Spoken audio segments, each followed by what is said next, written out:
This is the Art of Darkness podcast with Kevin Kautzman. And Brad Kelly. We're a couple of very online writers interested in the dark side of what drives creative people to create against all odds. This show is about art and the people who make it, what it costs them, and what it takes to bring something unique and impactful into the world. Each episode, we excavate the life and work of an artist you might think you know.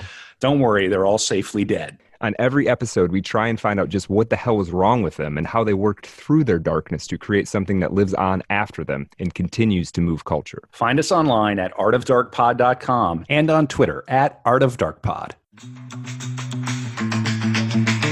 All right, we've got some sponsors for the pod now. Wait, what? Every link you need for the things we talk about here is at artofdarkpod.com/sponsors. First up, books.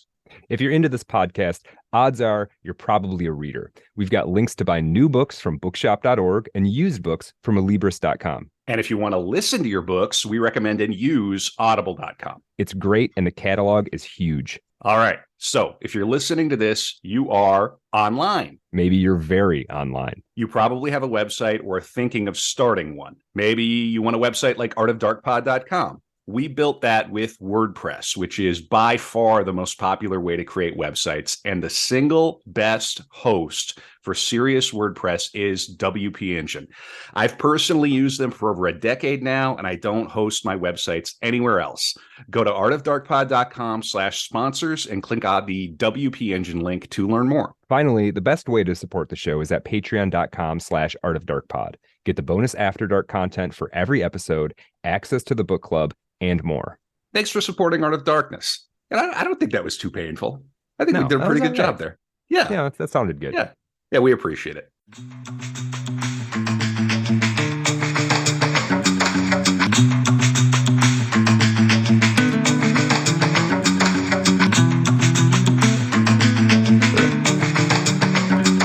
We're back with another episode of Art of Darkness, a podcast about the dark side of creativity. I'm Kevin Kautzman, joined by my pal, my amigo, the other guy in the bowler hat next to me, waiting interminably for the next Art of Darkness episode, Brad Kelly. Brad, how are you? I'm doing pretty good, man. I'm excited about this. How are you? Super. This is a core episode. For people who don't know this show, core episodes are the heart of what we do. We walk through the entire life of a dead, distinguished, creative artist person. And on today's episode, you're going to have to wait for it. You're going to have to wait for it. Samuel Beckett. Ooh. We are waiting for Samuel Beckett, and we've already done Joyce. So, you know, these sort of pair well together. I'm really excited for this one. Yeah, and so core episode. We're going to go long. We're going to learn a lot about the great playwright and novelist. And yeah, how have you been, Brad? Are you doing well? Good. I've been good. Yeah, man. You know, it's getting to be it's spooky season here. It's fall. Yeah. It's gray. There's leaves blowing around. It's kind of one of my favorite times of the year, to be honest. But I'm good. Yeah. I'm preparing an episode on Edgar Allan Poe. So keep an eye out for that coming soon. Absolutely. I'm excited for that. And I'm going to try to get in Mary Shelley before Halloween as well. But first, we're going to focus on Samuel Beckett. I had a little help in the preparation of this episode from friend of the pod, book club regular, Frank, people who Frank. Yeah, thank you, Frank. People who are on Patreon, patreon.com/artofdarkpod, know that we have a book club. We've got a big book club event coming up in December with the great Aaron Gwynn. We are reading Blood Meridian, and I believe that meeting will be on December 3rd. You can find all the details at artofdarkpod.com. Cannot wait. People love Aaron. They can't get enough Gwynn. It's true. Yeah, Yeah. it's true. And they can't get enough Blood Meridian either. No, they just can't get enough. And Gwynn has been Beckett posting recently as well. So there you go. There's a little bit of guy. kismet. I'm very excited for that. Maybe we'll have him on for a Beckett darkroom at one point.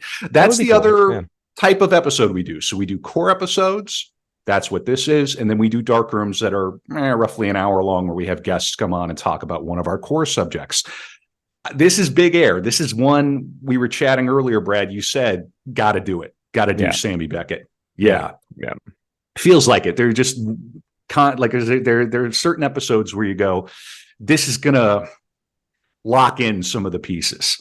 Yeah, there's a moment, at least in English letters in the 20th century, where we sort of got dragged, pushed, kicking and screaming into capital M modernity, for good or ill. Maybe we should have stayed. Maybe we should have, held on to the door frame before we got pushed through it. But whatever the case, Samuel Beckett is one of these, 5, 10, 15, 100 people who really are responsible for ushering that in my opinion. So these kinds of people I think are critical to not only because they're interesting, but because it helps you actually understand what is going on right now, aesthetically, creatively, and culturally. Absolutely. And we're sort of getting ahead of ourselves a little bit, but I have to say, not just English letters, French letters as well. He wrote primarily in French and then would translate his own work. We're going to get into it. It's going to be a lot of fun. Whatever happens, we're going to go on, even though we can't. We will go on. We will persevere.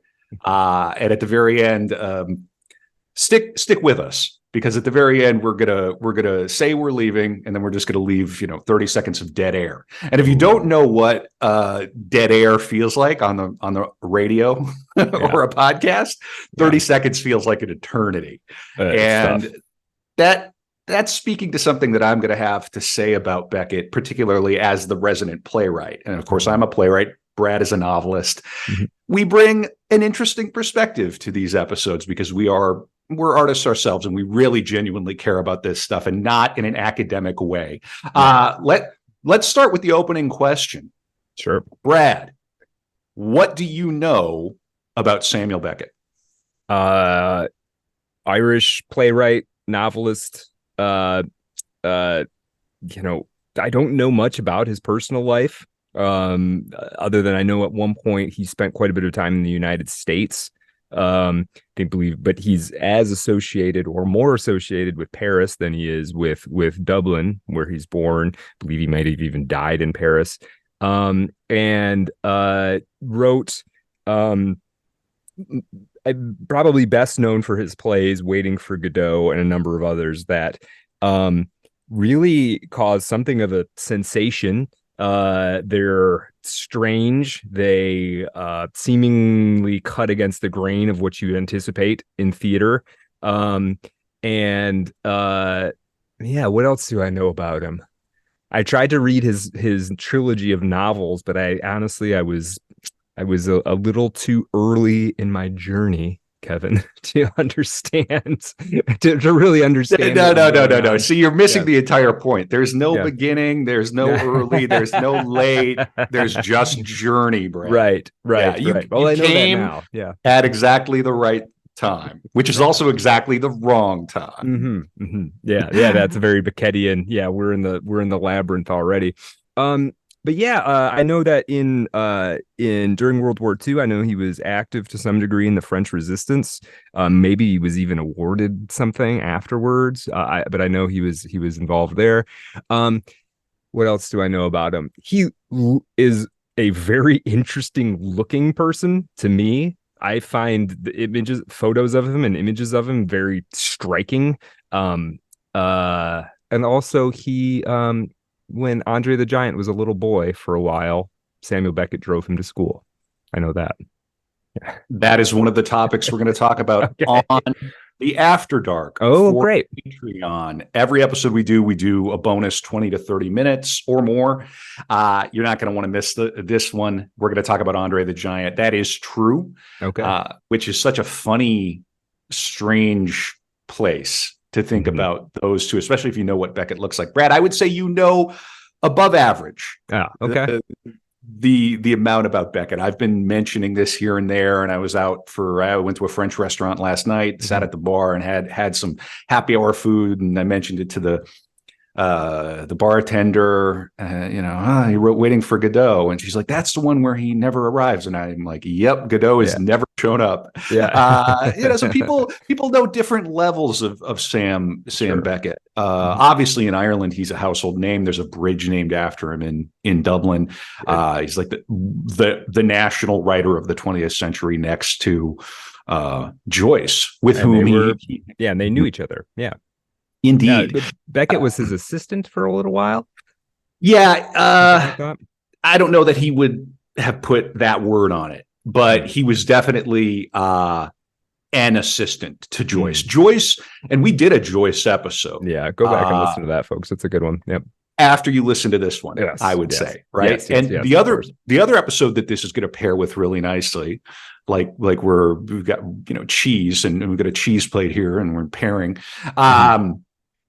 is Dante. Oh, because okay. You really cannot understand Beckett without understanding Dante. And I have a few ideas about that are my own personal ideas. I'm sure they're not original. But I'm very excited about it. Very, very happy that I covered Dante because it shows up in Beckett. Cool. Yeah, cool. I feel like that's a good kind of kickoff. Before we get into it, I just want to remind people, well, maybe you give Brad, I've been pitching Patreon pretty hard here for the past month. October numbers a little slow. We want to pick it up a little bit. We want people support. Brad, give the pitch. Why should people support us at patreon.com/artofdarkpod?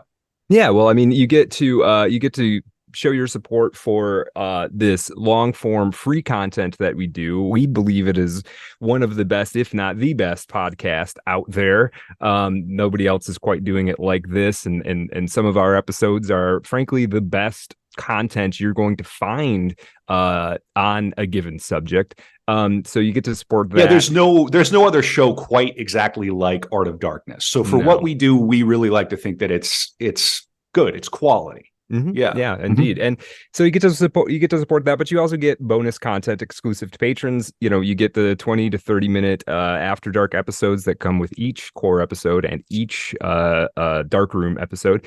You also get access to the book club, those meetings, which are pretty fun. And if you, in fact, you happen to miss the actual meeting, you get exclusive access to go back and listen to the recording. Those are a lot of fun. I think a lot of people who are involved in those have found that very edifying.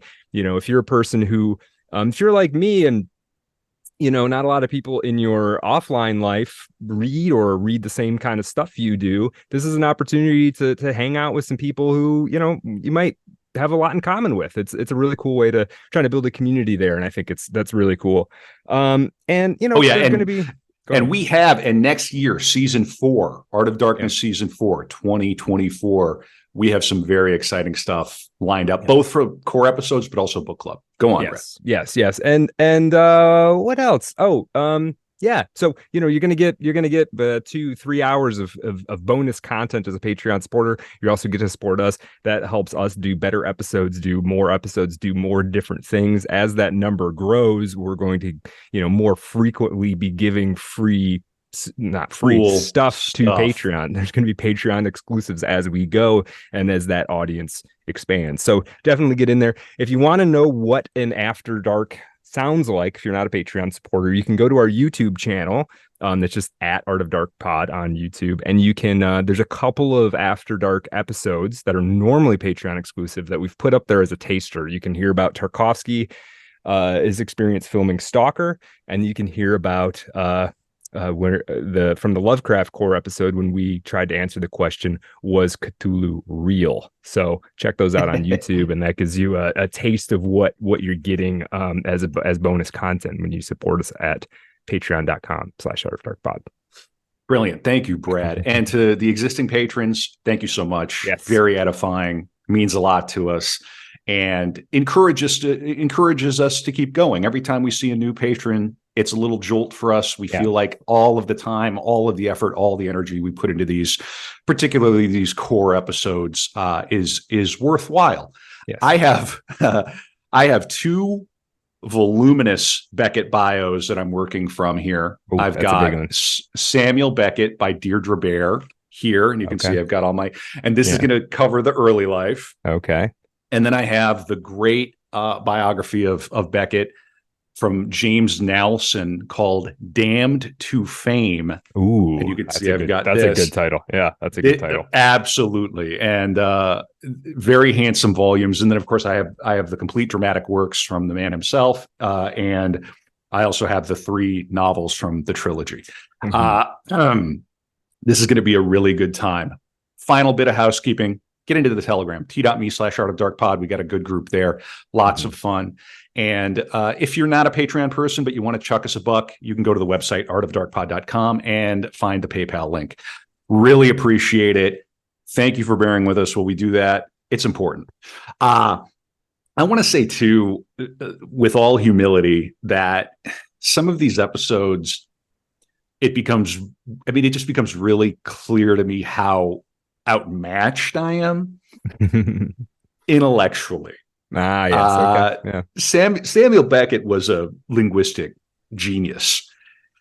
And the thrust of the episode, the sort of metaphor, I don't know if it's a metaphor per se, but sort of the angle that I'm getting at here is very similar to when you did Mishima, Brad. You painted that image of him holding that sword to his belly. The war and some events that happened roughly in that period seem to have thrown Beckett into his body and like into the world in a way that prior he maybe was very extremely cerebral. And the moment that right around the 1950, and we're going to come to it, the moment that he broke from Joyce, the war ended, and he was able to start writing his own style, is probably one of the greatest. It is certainly one of the greatest moments in the arts in the entire 20th century. So just hang with me as we arrive at that moment to maybe try to understand psychologically what happened to this genius. Oh, great. Living in the world and then finally influencing both theater and the novel in a singular way. I'm reminded of Chekhov, who was super influential in both the theater, but then also in prose by way of his short stories. Is maybe the only other writer I can think of who influenced both those things to this degree. Is that fair to say?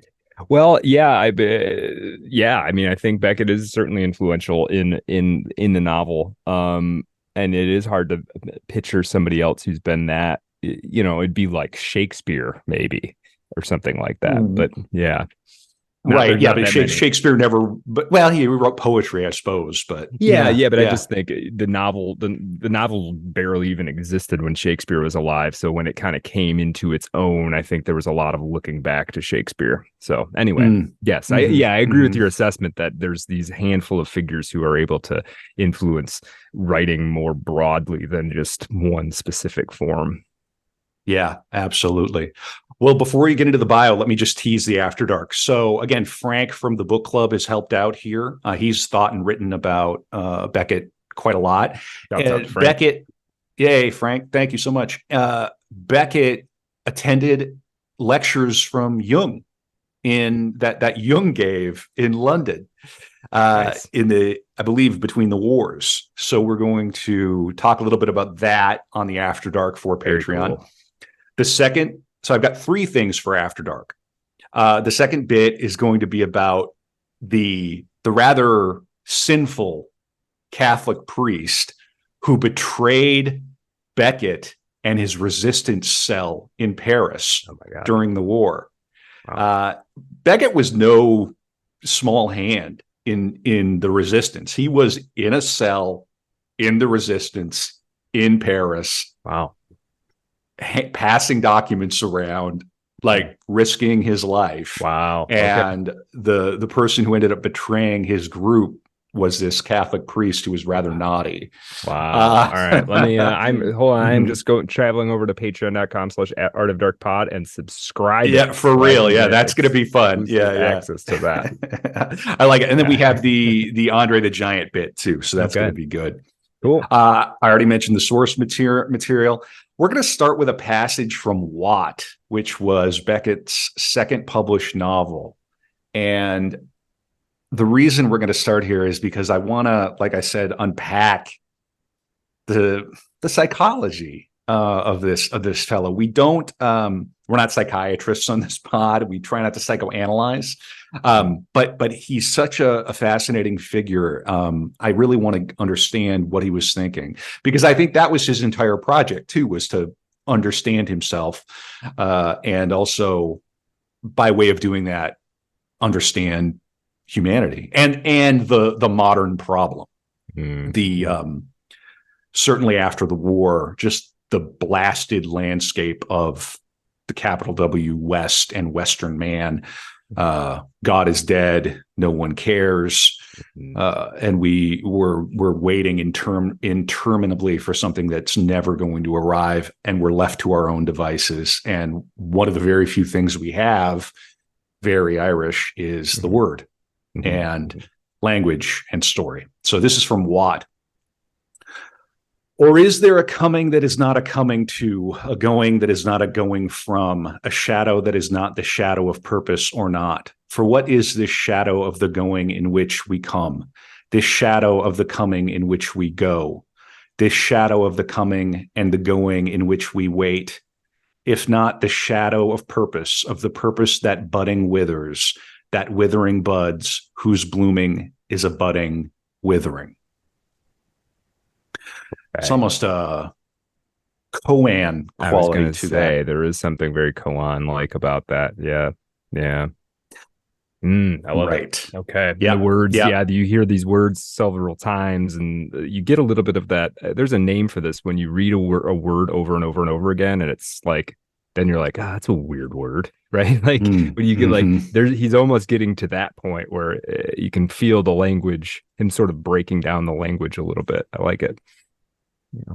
Absolutely. And it's not unsophisticated. He knew many languges, and he was an autodidact. He could pick up a language in months and start reading it. And he was a genius. Okay. Yeah. Okay. All right. So, let's go. Samuel Barclay Beckett was born in the Dublin suburb of Foxrock on the 13th of April, 1906, the son of William Frank Beckett, a quantity surveyor of Huguenot descent. Brad, who are the Huguenots? Do you know about the Huguenots? I don't know. They got something to do with, there's some kind of Protestant splinter group or something, right? I don't really know. No, you're fine. You nailed it. Yeah. Better than most, I would say. Okay. French Protestants, largely Calvinist, and they were persecuted heavily by the Catholic Church in the 16th and 17th centuries. So naturally, they would, you'd want to emigrate. In any case, Dad was a businessman, and his mother was named Maria Jones Rowe, a nurse. His parents were both 35 when he was born, and they had married 5 years before his birth. They married in 1901. Beckett had one older brother named Frank Edward. And I'm going to be reading here now from the first of the two biographies. 4 years later, on May 13th, a second son and last child, so there's some ambiguity around his birth, Samuel Barclay, was born in Couldernagh. In appearance, this was truly his mother's child. From birth, he was thin, with the same angularity and sternness of bearing, the cold blue eyes and fair hair. Years later, when asked to describe his childhood, Beckett called it uneventful. You might say I had a happy childhood. Although I had little talent for happiness, my parents did everything that could make a child happy. But I was often lonely. We were brought up like Quakers. My father did not beat me, nor did my mother run away from home. This remark is typical of the kind of biographical statement Beckett chooses to make about himself, one that juxtaposes images of a happy childhood with teasing hints of loneliness and unhappiness, and which concludes with what should be a positive statement undercut by the insertion of a tone of lurking, brooding melodrama. Why, one wonders, of all the images that he could have used to describe his life, did he choose to say that his father did not beat him nor his mother run away from home? These are hardly images to convey an idyllic existence. Perhaps the interior realities of the situation did indeed belie the exterior trappings of the perfect childhood. Although separated by 4 years, Sam and Frank were closer than usual. It was a camaraderie of equals as soon as Sam was old enough to toddle after Frank. Yet to most of their friends, it seemed that Sam was the elder because he was always the leader in their games and exploits. I'm going to go on a little bit. Life at Caldernagh for the Beckett boys was an ongoing series of afternoon teas where the neighborhood children congregated because May told the funniest stories and served the best jam cakes. There were donkey rides, croquet on the lawns, and tennis on their own court. By the time they were 12, they had won all the local tennis championships and only had each other for opponents because most of their friends were terrified of the deadly accurate shots aimed straight for their heads by the coolly smiling Beckett boys. To save their own court for serious play, Sam and Frank coerced their friends into playing bicycle polo on a neighbor's court, thus incurring his wrath and serious beatings from their mother. Mom was the heavy in the house. Yeah, okay. And Beckett's relationship with his mother will figure very heavily in his entire life and even his career. There's a period he begins writing one of the major novels in his mother's room. Okay. Going on about May. May always served sumptuous Sunday teas right at the edge of the tennis court during the summer, but in winter they were transferred indoors away from the hovering swarms of wasps and bees who made eating her homemade jam cakes an exercise in bravery and determination. Sam and Frank went bird nesting in the vacant fields across from Caldernagh. They teased the dogs and donkeys and were often scolded for falling into one of May's flower beds in pursuit of a wildly thrown ball. One of Sam's favorite games was to climb to the top of one of the pine trees that towered over the house and to throw himself down, arms and legs spread-eagled, willing himself to fly until the very end of his free fall, when he hoped fervently that one of the broad lower branches would stop him before he slammed into the ground. It was a game that frightened even Frank, who told May out of fear for his brother's life. Frank's tale horrified her and led to one of the many ferocious beatings she dealt to deter her younger son from dangerous games and practices. Don't hurt yourself. Let me hurt you. Yeah, right. Nevertheless, he continued suffering constant scrapes and bruises, but miraculously never breaking any bones. He seemed to set out deliberately to provoke his mother's anger, as if to test the supremacy of her will or his, as he invited her beatings by inventing one foolhardy scheme after another, earning him the lifelong nickname of the family Jonah. One of the worst beatings came when he dropped a lighted match into a can of gasoline as he peered intently into it to see what would happen. Fortunately, the can was nearly empty, and his only damage was a pair of badly singed eyebrows. May beat him so hard that her hand swelled, and she was forced to finish with a substantial stick jerked from a low-hanging branch of one of the already offended pine trees. Jeez. Oh, okay. Hey. All right. Yeah. I want to go on a little more here. From the very beginning of Beckett's development as a rational human being, May was determined to conquer his stubborn refusal to be reached, his unwillingness to show all the ordinary emotions from fear to affection. And he was just as determined to maintain his independence from her domination. The battle of wills between mother and son began when Beckett was little more than 3 years old, and it continued through periods of rage and depression for their entire lives. So we're going to track this throughout this episode. There is perhaps an ironic reversal in this relationship, which could explain Beckett's statement that his father never beat him and his mother did not run away from home. May beat him constantly, while Bill was never there. In a sense, Bill was the parent who had run away, but still the children idolized him. Yeah. So he's being a little cheeky there. Right. He's telling you his mother beat him and his father was not around. Right. Interesting. Yeah. Huh. It's tough. I feel like that's a very good passage to begin with because it paints the picture of the money. They had money, upper middle class, Protestant. The Catholics were all their servants and their people. This would later play into the Joyce sort of. Beckett is sort of the Protestant answer to Joyce's Catholicism. Okay. Joyce was Catholic. Yeah. Of course. Joyce, perhaps the Baroque enthusiasm, more. Beckett, the Protestant, less, stripping away. So it's maybe a little bit blunt, and that's but you could sort of say, okay, there's something to pick apart there. Of course, we're going to come to Beckett's great insight was that when he finally broke away from Joyce was when he realized that negation, less, was really what he was able to work with. That's when he really broke through his eureka moment. They were very athletic, and we're gonna come to it. I've got something of a scene from one of his books, How It Is, and I'm just going to read this. When Sam was 3, his aunt Sissy and 2 of her friends, Dorothy and Beatrice Elvery, neighbors of the Becketts, were competing for the Taylor Arts Scholarship, a coveted prize in Dublin. Dorothy, persuaded, made a pose with Sam in a setting she called bedtime. To spare her subjects repeated sittings, she took a photograph and painted from it. In Dorothy Elvery's photograph, Beckett is kneeling at his mother's knee on a small white pillow, dressed in a long white nightshirt. Beckett recalled the scene in How It Is. And my mother's face, I see it from below. It's like nothing I ever saw. We are on a veranda, smothered in verbena. The scented sun dapples the red tiles, yes, I assure you.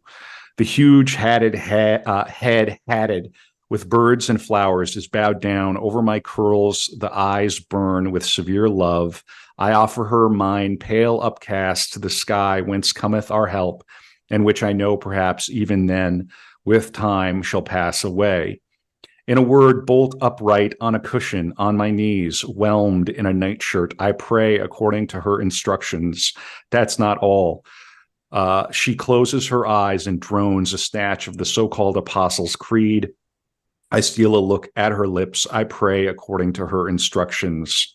That's not all. She stops. Her eyes burn down on me again. I cast up mine in haste and repeat awry. The air thrills with the hum of insects. That's all. It goes out like a lamp blown out. And that's the kind of writing he's doing, in that when he writes this, How It Is. And I think that's a good moment to pause and reflect that Beckett was truly an agnostic. Like he had arrived at agnosticism. And I think serious agnosticism it's not taken seriously because it's sort of seen as like, he's just somebody who just says they don't know. Beckett is somebody for whom that meant everything. I don't know. I don't believe. I don't have faith. I read the Bible. He had a Bible next to him when he was working. Like the Bible's in his stuff. It's what he comes out of, but he doesn't believe. Yeah, true agnosticism is a sort of an intellectual and emotional and spiritual wrestling match, right? In a way, it's not simply like, well, I don't know, so I don't have to worry about it.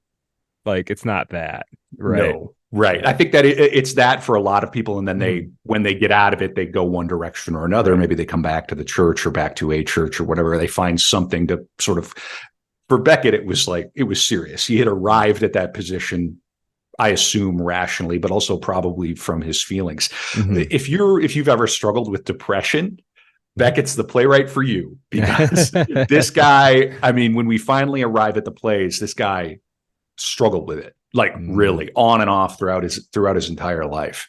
And he also, like so many of our subjects, he would suffer from various health issues.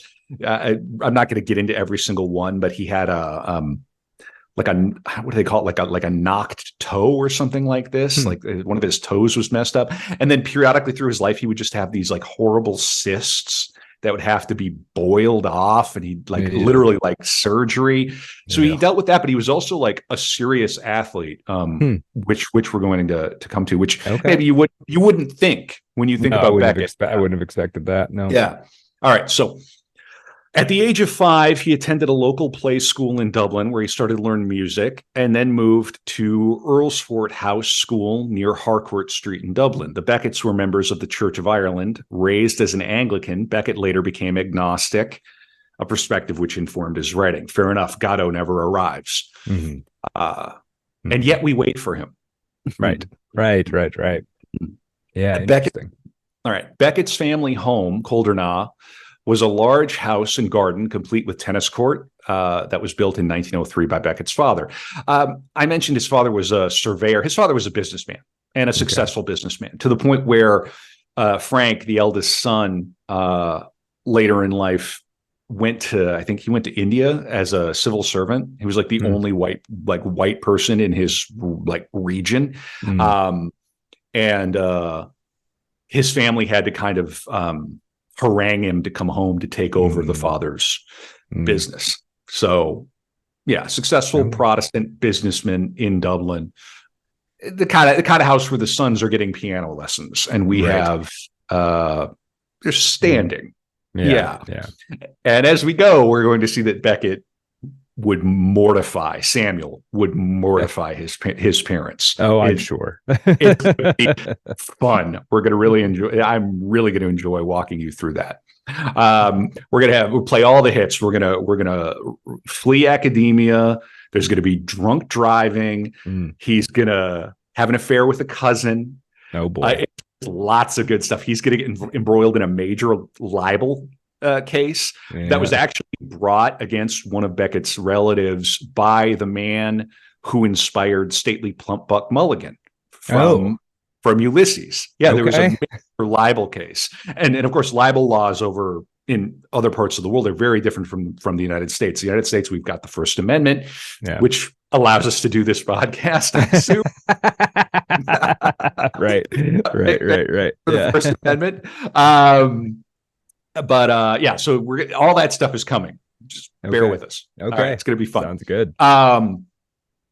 The house and garden, its surrounding countryside where he often went walking with his father, the nearby Leopardstown Racecourse and Fox Rock Railway Station and Harcourt Street Station would all feature in his prose and plays. So he's a man who would, write what he knew, although the plays would sort of happen in this strange, and this is a cliche, this word is abused, but his plays would happen in this weird liminal space. Although in the language, they frequently would call back to these places, but in a roundabout way. But none of the plays are set in the world.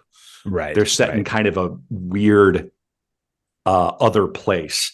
Yeah, this is one of the things that I personally has influenced me most about the Beckett is how that works. And I think this is also where, and we don't have to spend a lot of time on this right now, but I also think you can see in this aspect of Beckett's writing, you can see the influence on somebody like David Lynch. A lot of David Lynch's work sort of it happens in it's a cheap phrase, but like an alternate universe kind of, right? Yeah. Like a liminal space, like a dream space. Right. Yeah. Right. Yeah. And of course, all of this, and I was going to say this until later, but I'm just going to say, put a pin in this and think about how all of the vignettes, all of the scenes from Dante, where he's situated souls in hell, purgatory, heaven, he created little scenes that were these sort of like little stage moments, and would write an entire canto based on that sort of that scene.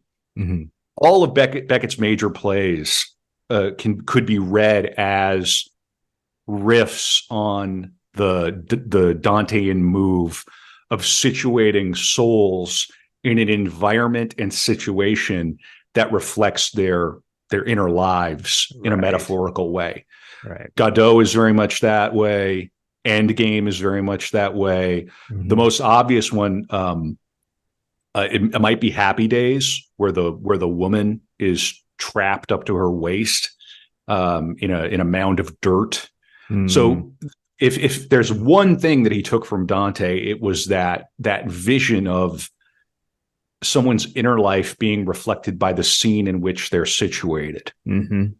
Right. Okay? Very Tarkovskian move as well.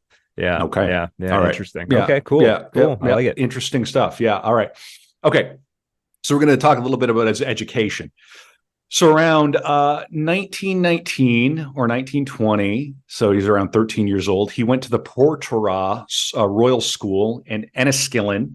Oh, Irish listeners, forgive me. French listeners, forgive me. When we get to the French, it's going to get rough. I'm doing my best. We always do our best. Yeah. So he ends up going to the same boarding school. I don't know if it was a boarding school. We'll see. He ended up going to the same like day school that Oscar Wilde went to. Oh, good. All right.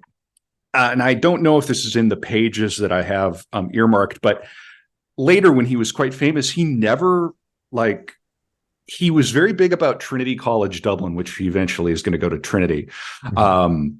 But this school, he never went back. He never replied for whatever reason. This was just like he wrote, kind of wrote them off. Mm-hmm. Let me see. I want to get into this school. Let's see. Is this the I want to make sure I have the right. Oh, I have the wrong book. It's going to help if I have the right book. Yeah, looks like it's one of the oldest. This Portora is one of the oldest. Was one of the oldest schools in Ireland. It opened in 1608. Mm-hmm. So, a rich tradition, but also I know it smelled crazy in there at the same time. Yeah. Let's see here. Talk about musty. Yeah. All right. So let's see here. In the schoolboy world of Portora, where grace on the playing field counted far more than ability in the classroom, Samuel Beckett was respected, if not well liked, by his classmates. He was a serious cricketer. He was instilled at Portora with the idea that his education should lead to life as a high-ranking public servant, government official, or businessman. When he left Portora, there was no reason for his classmates to see him in any other role. He was a regular boy, someone most likely to graduate from Trinity to take up life in Foxrock among other carefully cultivated lawns and Sunday tennis parties. For him, Portora was a way station in life, one he had to pass through in order to get on to the next one. He kept his own counsel, was popular, as good athletes and handsome boys usually are. Yeah, tell me about it. I know. Yeah, never mind. Yeah. But he did not make any really close friends there. The classmates who continued on to Trinity with him are unanimous in feeling that their friendships with Beckett developed after they left Portora. Everyone seemed to know Beckett there, but no one knew him well. Well, this is funny. When Beckett received the Nobel Prize in 1969, Mrs. Mary Rogers, wife of Portora's then headmaster, prepared a file for the many inquiries the school received about Samuel Beckett. Based on the information about him in Portora and on comments from his classmates, Mrs. Rogers wrote, "As a schoolboy at Portora from 1920 to 1923, he was successful in all the ways most schoolboys long to be. He made his mark in the school aristocracy, becoming senior prefect in 1923. Yet he does not seem to have remembered his school days with any pleasure, perhaps because he was too successful a schoolboy. Perhaps he regarded it as ironic nemesis that Waiting for Godot should have been the school play at Christmas 1961. So the school did his play. And that it was so successful a production that the company were invited to repeat it at the Dublin Theatre Festival, where praise flowed from the English and Irish press, yet no invitation, no matter how pressing, induced him to visit the performance or give it his blessing in any way. The same has been true of further Beckett productions of Endgame and Embers. It is true, one can hardly visualize him going around Portora signing autograph books like a pop star. It is his scrupulous honesty, perhaps, that has made him disdain success, and he has had the example of that other Portora, Oscar winner, Wilde, who reveled in it and loved being lionized, but hated and dreaded the work that were its preliminaries. Beckett has not wanted to be distracted from his labors as the spokesman for disenchanted men, and so it is natural that we can speak our pride in him while he has none in us." It's a rather biting letter. They're a little, she was a little grouchy. Yeah. Well, maybe rightly so. Yeah. Well, it's tricky, you know. In one way, they want him to be a proud son of the school, but you know, for a lot of artists and creative people, some of their creativity, some of the thing they're doing, comes out of a reaction against their sort of environment, to the point of resentment. So you can imagine, and I'm not saying this is what happened, you can imagine Beckett hated that school, right? Hated the experience there for one reason or another. And then later on, they're like, well, we wanna put on one of your plays. And he's just sort of like, yeah, literally, there's nothing about that time that I like. There could be something along those lines. I don't know. I'm inclined to agree. And also, as we'll see, I mean, he would come to say that he preferred France in wartime to Ireland in peacetime. Yeah. Yeah. He really struggled, as many artists did, with what they perceived to be Ireland's backwardness and how sort of provincial they considered it. You'd get to Paris, and that was where everything was happening. There was more artistic freedom. He would eventually be censored by the Irish Free State. Oh, really? Okay. Yeah. Yeah. I mean,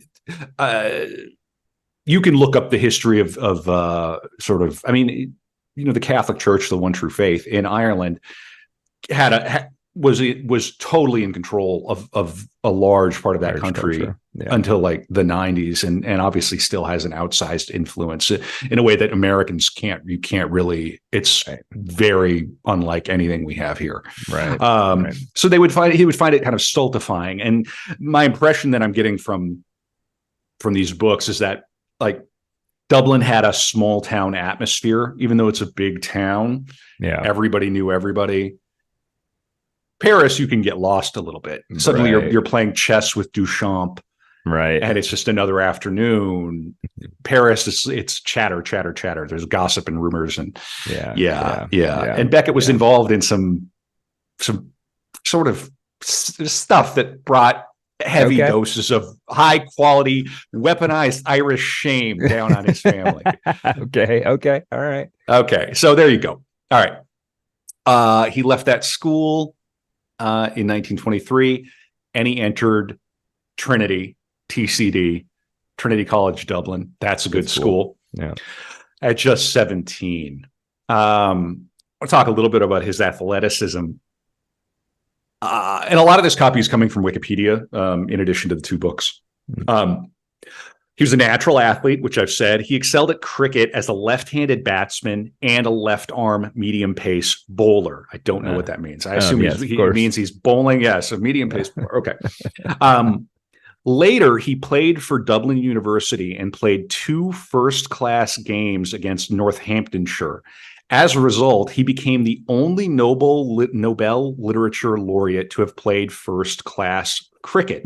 Okay. So there's a book called Wisdens, which is like the Bible of cricket history, right? Like Brad, if you just drop out of the world and invest entirely in cricket, and you play cricket for 10 years and you play first-class cricket, your name's going to be in this book. Okay. And he's the only Nobel laureate in Wisdens. All right. So he played like it'd be, I don't know what the equivalent would be, but I think it would be like AAA or like maybe not MLB baseball, but he played like high level enough to be recorded in the annals of cricket. Right. Okay. Cool. Okay. All right. Yeah. So a serious athlete. Yeah. All right. Now we're gonna talk about his time at Trinity College, Dublin. The long and short of this is that he did not do well for his first few years until he discovered that he was good at modern languages. And apparently the study of modern languages at the time was predominantly considered like a womanly pursuit. If I have read this correctly, but he got really invested in it. So right. Gradually, Beckett found himself attracted to the study of modern languages. It was an unusual choice. Modern languages were usually the special province of women, while men were expected to follow the classics, mathematics, or engineering. I don't read fiction, bro. I just read about war. Right. War all the time. And math. Yeah. You could read. It's not about building a bridge or blowing it up. I don't care. Yeah. And I'm going to make that my entire personality now. Trinity was the first university in the British Isles to admit women as full-time students and candidates for degrees, but they were usually shunted to the professors who were most grudgingly agreeable about letting them attend classes. Men seldom enrolled in modern language courses and almost never were degree candidates. So there you go. And he came to be under the influence of the professor of French, Thomas B. Rudmose Brown. And he started studying French and Italian. Old Ruddy, or Ruddy Nose, as Rudmose Brown was called by his students, either in affection or terror, was an inspiring lecturer who demanded dedication and excellence from his students. By the time Beckett, in his third year at Trinity, took Rudmose Brown's course in The Divine Comedy, he was well on his way to bringing up his academic record from nondescript to honors. At the conclusion of his third year at ceremonies on Trinity Monday, he stood fourth in his class and received one of the coveted foundation scholarships in modern languages. When Beckett was a student at Trinity, only 70 men were eligible to become foundation scholars. Women who would have won were simply called non-foundation scholars. Ouch. And then only after 4 to 13 days of rigorous testing. The foundation scholars were so called to distinguish them from other prize recipients because theirs was the most important undergraduate award and carried a number of coveted privileges. They have their commons free of charge and their rooms for about half the usual rate. For arts fees, they pay only 1 guinea per quarter, and this liability ceases after the quarter in which they pass the examination for the degree of Bachelor in Arts. They hold their scholarships either until the end of the June quarter following the date at which they become or might have become Master in Arts, or until the end of the June quarter of the 5th year following their election, whichever period terminates first. Scholars elected in and after 1926 received a quarterly salary of £5.14. 3 students, so he wins a scholarship, like a serious heavy-duty, almost like a fellowship type thing. 3 students stood higher than Beckett in modern languages, and in its account of the winners, the Irish Times wrote, Samuel Barclay Beckett, the 4th scholar in modern languages of this year, was educated in the Portora Royal School and matriculated in 1923. Among his college distinctions may be mentioned first class honors in Italian and first class honors in French, English literature, and modern literature, French Term Composition Prize, a senior exhibition, and a first class Little Go, the required senior exhibition examination. He had come far since his diffident beginning at Trinity, and as he began his final year, he had gained a reputation for brilliance, albeit unorthodox. Okay. All right. So let me see. So a good student if it was something he cared about. When he found the thing that he gave a damn about, which was modern French, modern Italian, Dante. Yeah. I think he probably got Dante pilled. A little bit. Yeah. His last year at Trinity was marked by a decided personality change, which greatly puzzled his family. He no longer rushed home to Fox Rock every weekend, and when circumstances required his presence, was strangely quiet and uncommunicative. By the end of his second year, when he moved into rooms at 39 New Square, Beckett began to acquire some of the veneer of a college undergraduate. Insufferable, I'm sure. Veneer, which was often scratched during May Beckett's weekly excursions into Dublin. She used these trips as an excuse to spy on his living conditions, but mostly to bring him food, for she worried about his health. He was embarrassed by her ministrations and the hilarity it caused among his cousins, but May was grimly determined to remain part of every aspect of her son's existence away from home. He was just as determined to lead his own life, and so she often returned to Fox Rock, angry and humiliated by his polite but cold formality and the haste with which he dispatched her from his rooms. Still, her weekly trips with the food baskets continued, partially prompted by her curiosity, but also by her genuine concern for his well-being. So typical, he's a college kid. He's shotgun and beers and sleeping on the floor. A little bit. Or whatever. Yeah. I'm going to read a little bit more about his athleticism here. Indeed, his athletic career, a source of such pride to his father, was spectacular. When he won the foundation scholarship at the end of his third year, he also won his pink in cricket, which for the first time took second place to academics in his life. Making the first team at Portora probably did have as much to do with the smallness of the school as as his ability. But at Trinity, it was quite another matter. This was an era of great cricket, when being on the team depended on superb skill and playing ability.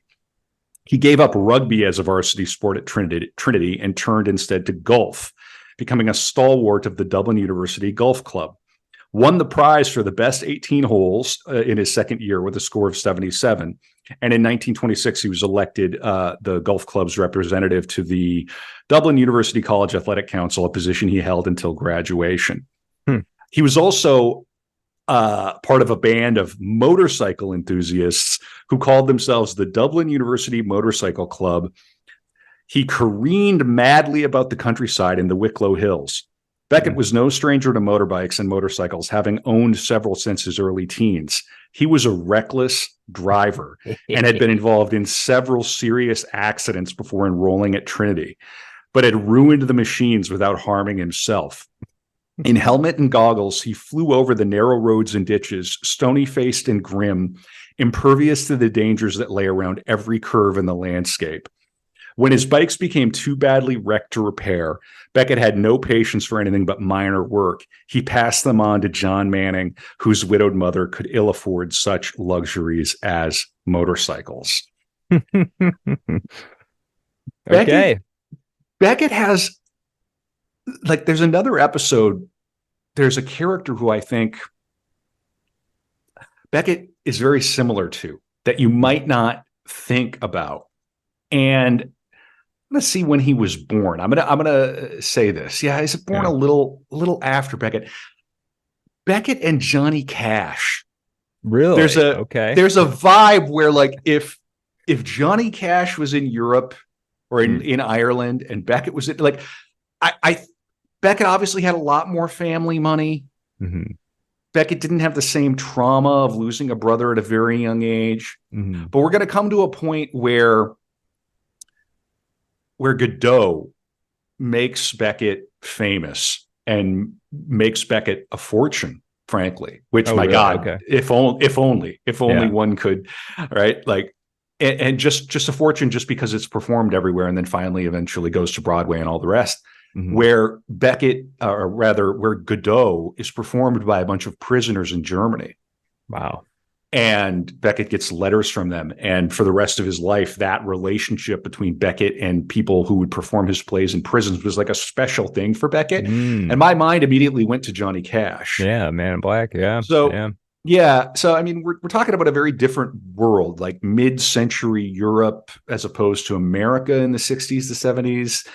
Different planets, but I don't know. I just think that bit about the prison. We'll come to it a little bit later too. But I just think it's such an interesting.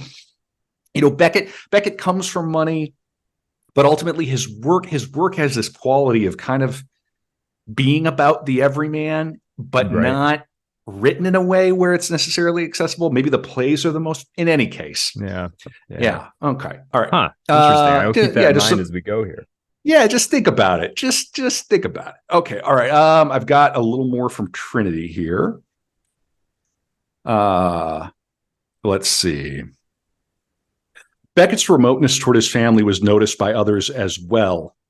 R.B.D. French, one of Beckett's classmates and later lecturer at Trinity, remembers, there was always a slight sense of remoteness about him, even as an undergraduate. I don't think anyone then really knew him well. He simply was not what is called a public character. He became known by degrees in Dublin, but then his only prominence was as a cricketer. Yeah. He seemed to be a man that everyone knew of, but no one knew well. Dr. Luce recalls that Beckett kept pretty much to himself here. I think if he had made anything of a splash in college, I should have had some recollection. And I really have no recollection of his personality at all. I don't think he was a witty or humorous student. He kept to himself altogether. He went to parties, and this is just the author writing now. He went to parties, but no one who was with him seems to remember any sparkling conversation emanating from Beckett. Though he went to great trouble to take the long, uncomfortable tram ride out to Rudmose Brown's house, he would hang out with his professors. And we're going to see here, they groomed him to take over like a chair in, I think it was either French or Italian, at by the time he won that scholarship, he was in line for a position. Sure. So he was going out to hang out with his professor. When he got there, he usually stood in the corner and watched while others talk. Except for occasional private conversations with his professor, which amounted to little more than those of any professor with one of his brighter students, Beckett seldom spoke. When he went to casual drinking parties in someone's rooms or in homes far removed from the formal salon circuit, he was remembered as a tall, awkward, shy young man who usually stood against the wall all night long with his great head hanging down, speaking seldom, but always staying until the very end.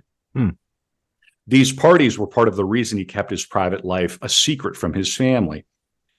Let me say just something about this period in time. Like, no respectable middle-class guy, student from Trinity College, from a family like Beckett's, would be seen in a pub, really. Oh, right? Really? Like, okay. Pub is public house, right? Right. Yeah. These guys would all drink at clubs. Like you'd be a okay. member of this club, and that's where you would drink. Well, Beckett would go to the pubs and stuff. Yeah. Beckett, Yeah. May had rigid ideas about suitable companions and proper behavior, and she would have disapproved of the people who were his friends and the parties he attended. It was probably a lot of Catholics. It was easier to avoid scenes and arguments by keeping this information from her. There had been frequent angry confrontations between the inflexible parents and the stubborn son, and now that Beckett was partially independent of the family attitudes and prejudices, it seemed wisest not to tell her more about himself than was necessary. All right, so yeah, he's out and about, and he loved to drink. This is a bit from a painter named William Orpin describing Dublin. If Dubliners wanted a drink and a talk, they would hide themselves somewhere in the places in Dublin for the lower middle classes who can't afford a club. You must understand that no respectable middle-class man in the city can be seen going into a pub. That is against all the social laws of middle-class Dublin. It cannot be done. A drink in a club with your equals is right enough, but in a pub where there may be others below your class is quite impossible for the self-respecting middle-class man. Okay. I can't be seen in this Chipotle. Well, why, yes, I shall have extra avocado. Yes. I can afford it.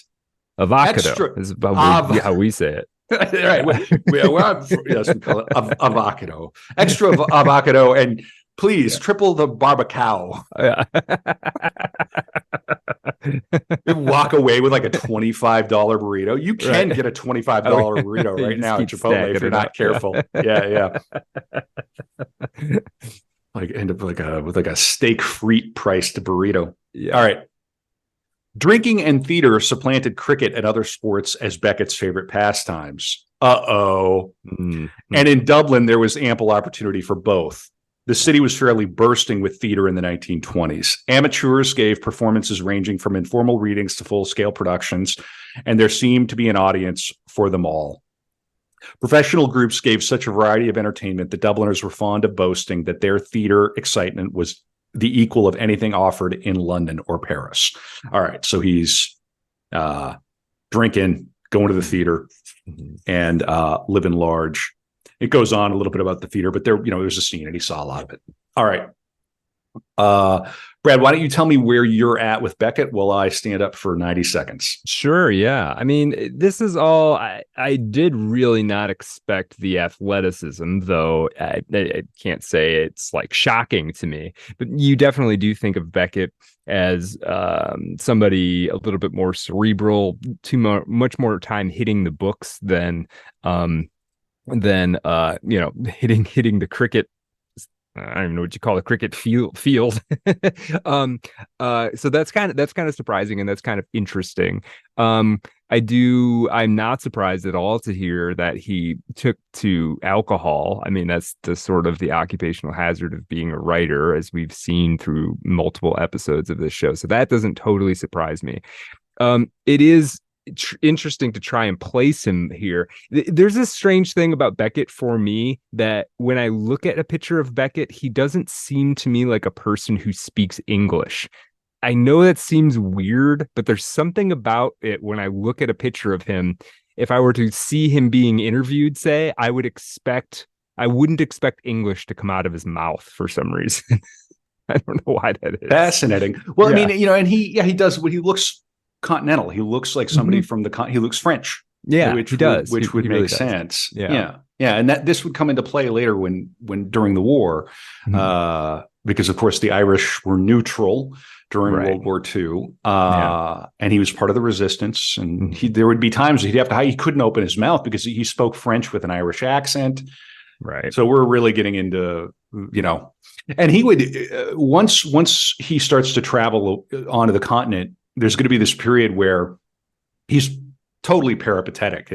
It's Germany to visit his cousin that he was sort of having an affair with, and then it's back to Paris, and then it's back to Dublin, and then it's back to Paris for the winter break, and then it's back to Germany, and then it's back. So I don't want us to get too lost in that, but I do want to put a pin and say that this guy was like all over Europe, and there was a period right in the run up to World War II where he like just went to Germany and saw every single museum.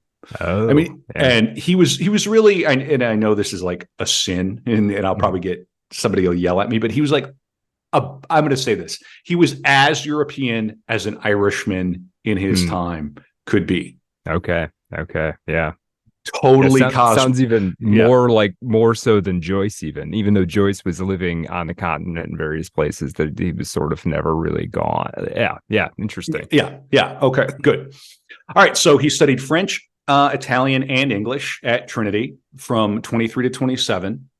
And he was elected a scholar of modern languages in 26. He graduated with a bachelor's degree. I'm going to read now, continuing from this book.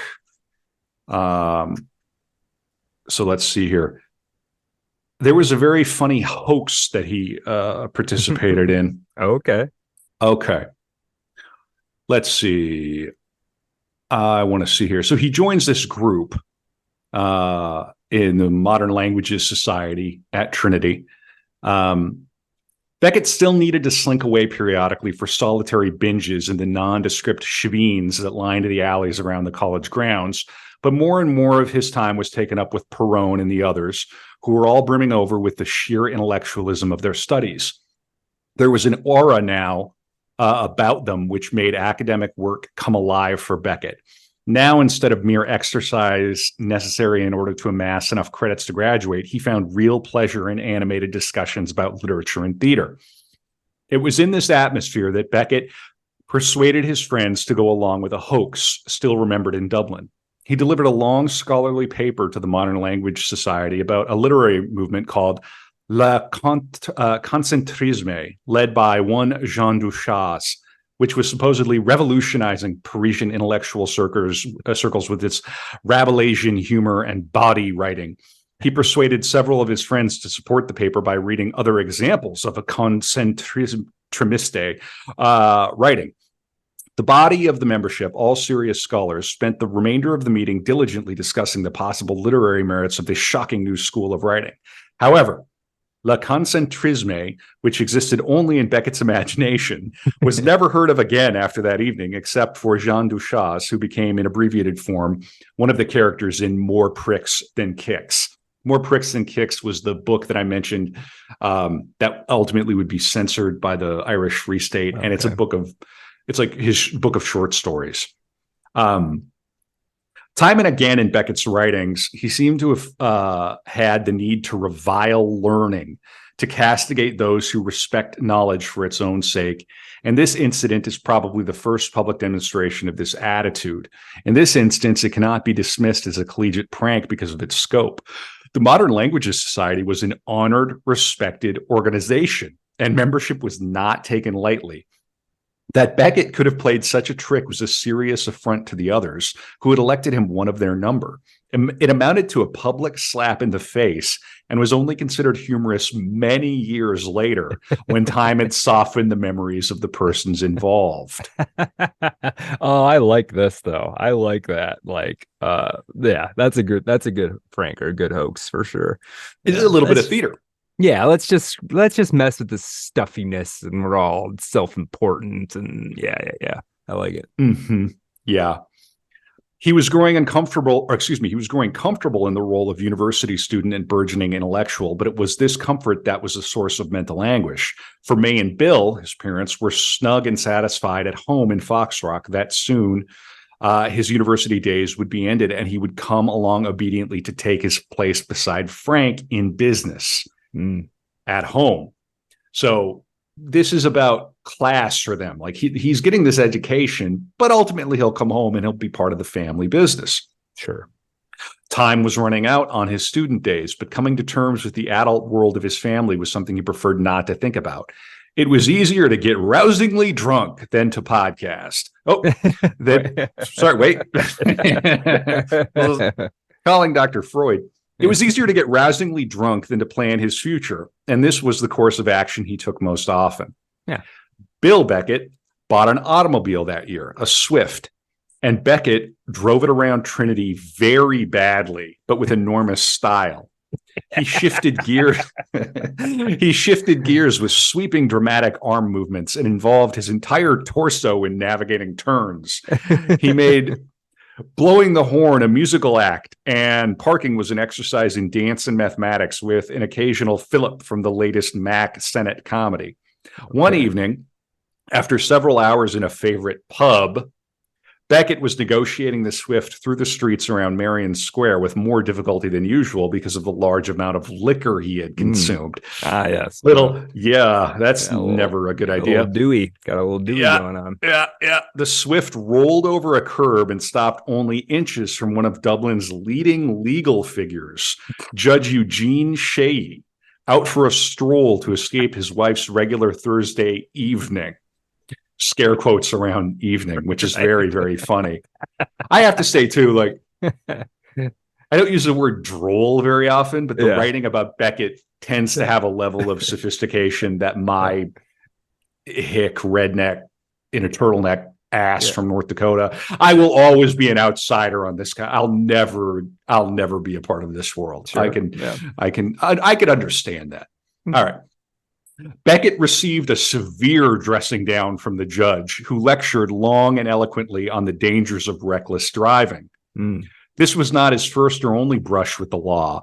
Several times he lost the use of the car for legal infractions, and several times Bill simply forbade him to drive it, which reduced him to the motorcycle when he had one in running condition, or, most humiliating of all, to an ordinary bicycle.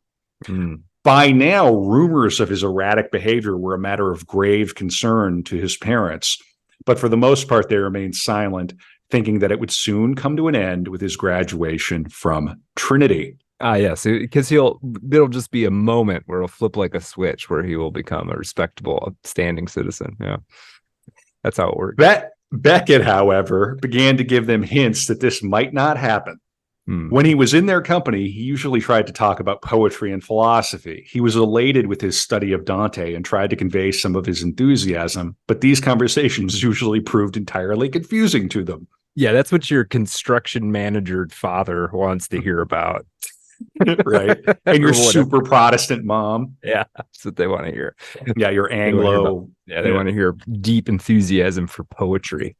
Yeah.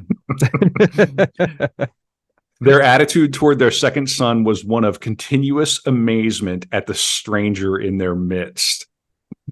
And it goes on. I'm going to read a little more here. He had become an omnivorous reader. And this is one of the things that both these bios do. And I skip most of this, but they track very, very well how well read he was, how much theater he attended, how many museums he visited. He was a man who was full of other people's language and art. He was not like, it didn't come from nowhere. So let's see here. He read Descartes voraciously and filled 3 large loose-leaf notebooks with his own thoughts and impressions, as well as excerpts from critics and biographers. He referred continually to French poetry for ideas he adapted to his own use and criticism, and later in his beginning attempts to write at writing poetry.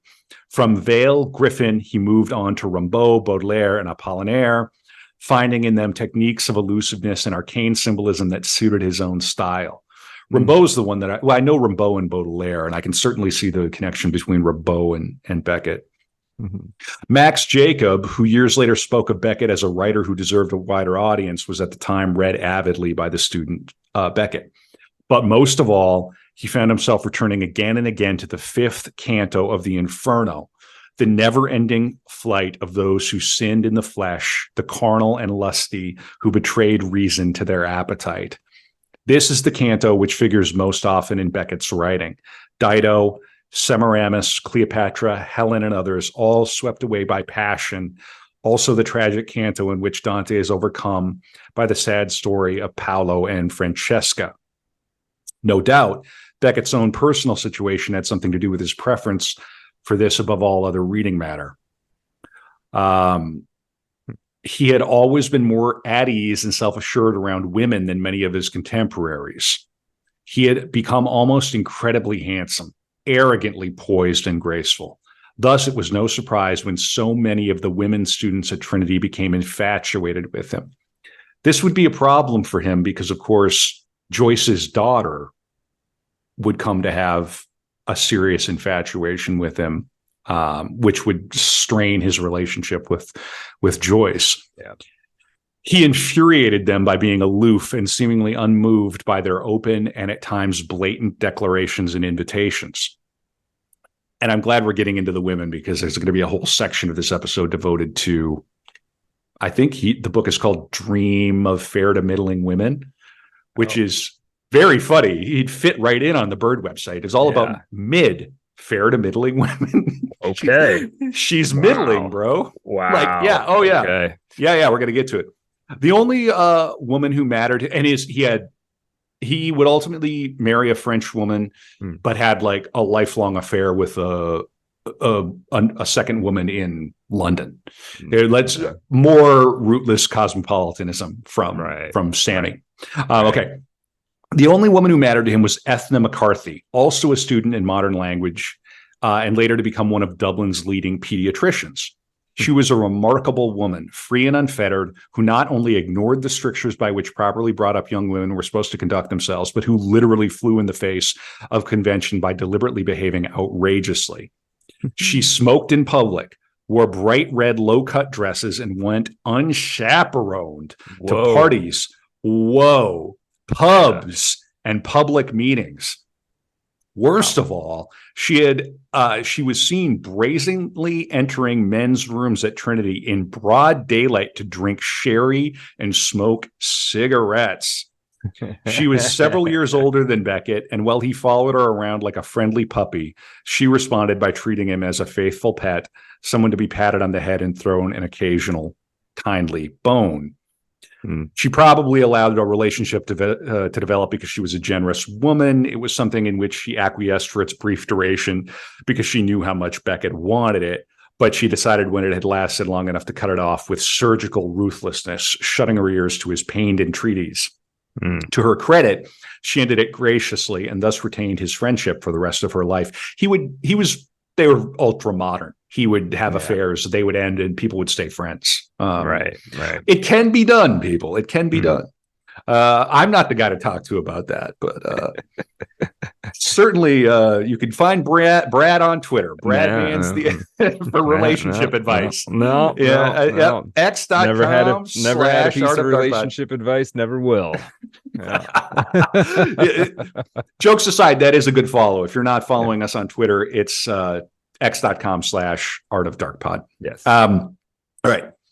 But all through his years at Trinity and for some time after, he adored her and wrote love poems for her, much like Dante and Beatrice, sort of calling her the Alba and inserting her as the love object in More Pricks Than Kicks and the still unpublished novel Dream of Fair to Middling Women, which is a very intense title.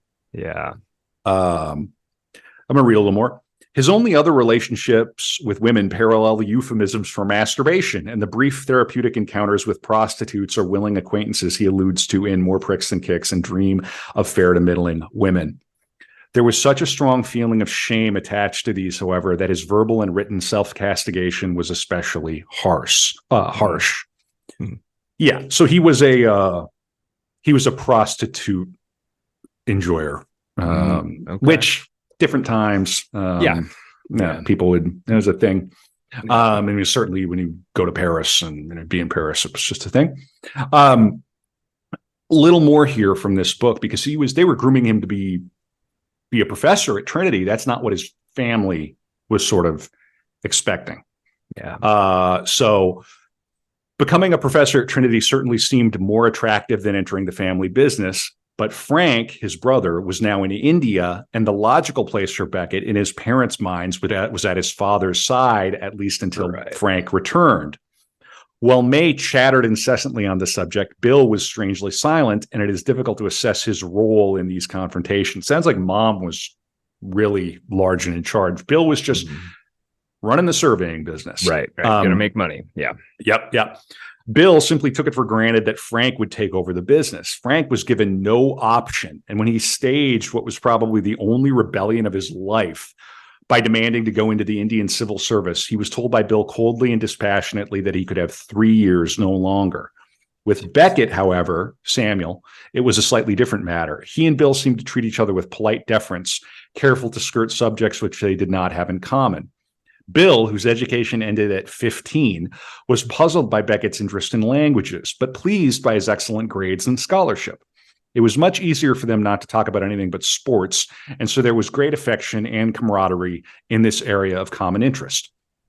Bill would most likely have voiced his disappointment at his younger son's choice of career had Sam stated at this point that he wanted to become a writer, but a son who decided to spend his life as a professor of languages was really not so alarming. Bill might have been privately puzzled, but the position carried enough prestige that he need have no shame if any of his colleagues in the Dublin Greystones line inquired casually about what his younger son planned to do with his life. Life as a university professor seemed the best solution for Samuel Beckett at that time. Besides, it offered the opportunity for annual visits to the continent. So this is where... So in the summer of 1927, at Rudmose Brown's urging, Beckett went to Europe a second time. He went to Florence, chasing Dante, no doubt. He spent most of his time in museums and churches, looking at paintings and familiarizing himself with spoken Italian. He was there for about a month. And following his 2 trips to the continent, he began to wear a French beret to pepper. Insufferable. Right. To pepper his speech with Gallicisms his parents couldn't understand, actually becoming a bit of a snob, as undergraduates often are before parents who might not have enjoyed the same educational advantages. Right. So he gets his BA. He's first in his class for modern languages. He gets a large gold medal for outstanding scholarship. He gets a stipend of £50, which he used to meet expenses the following year in France. And his professor's still guiding his career. He sets him up as a lecturer for 1928 to 1930 at the École Normale Supérieure.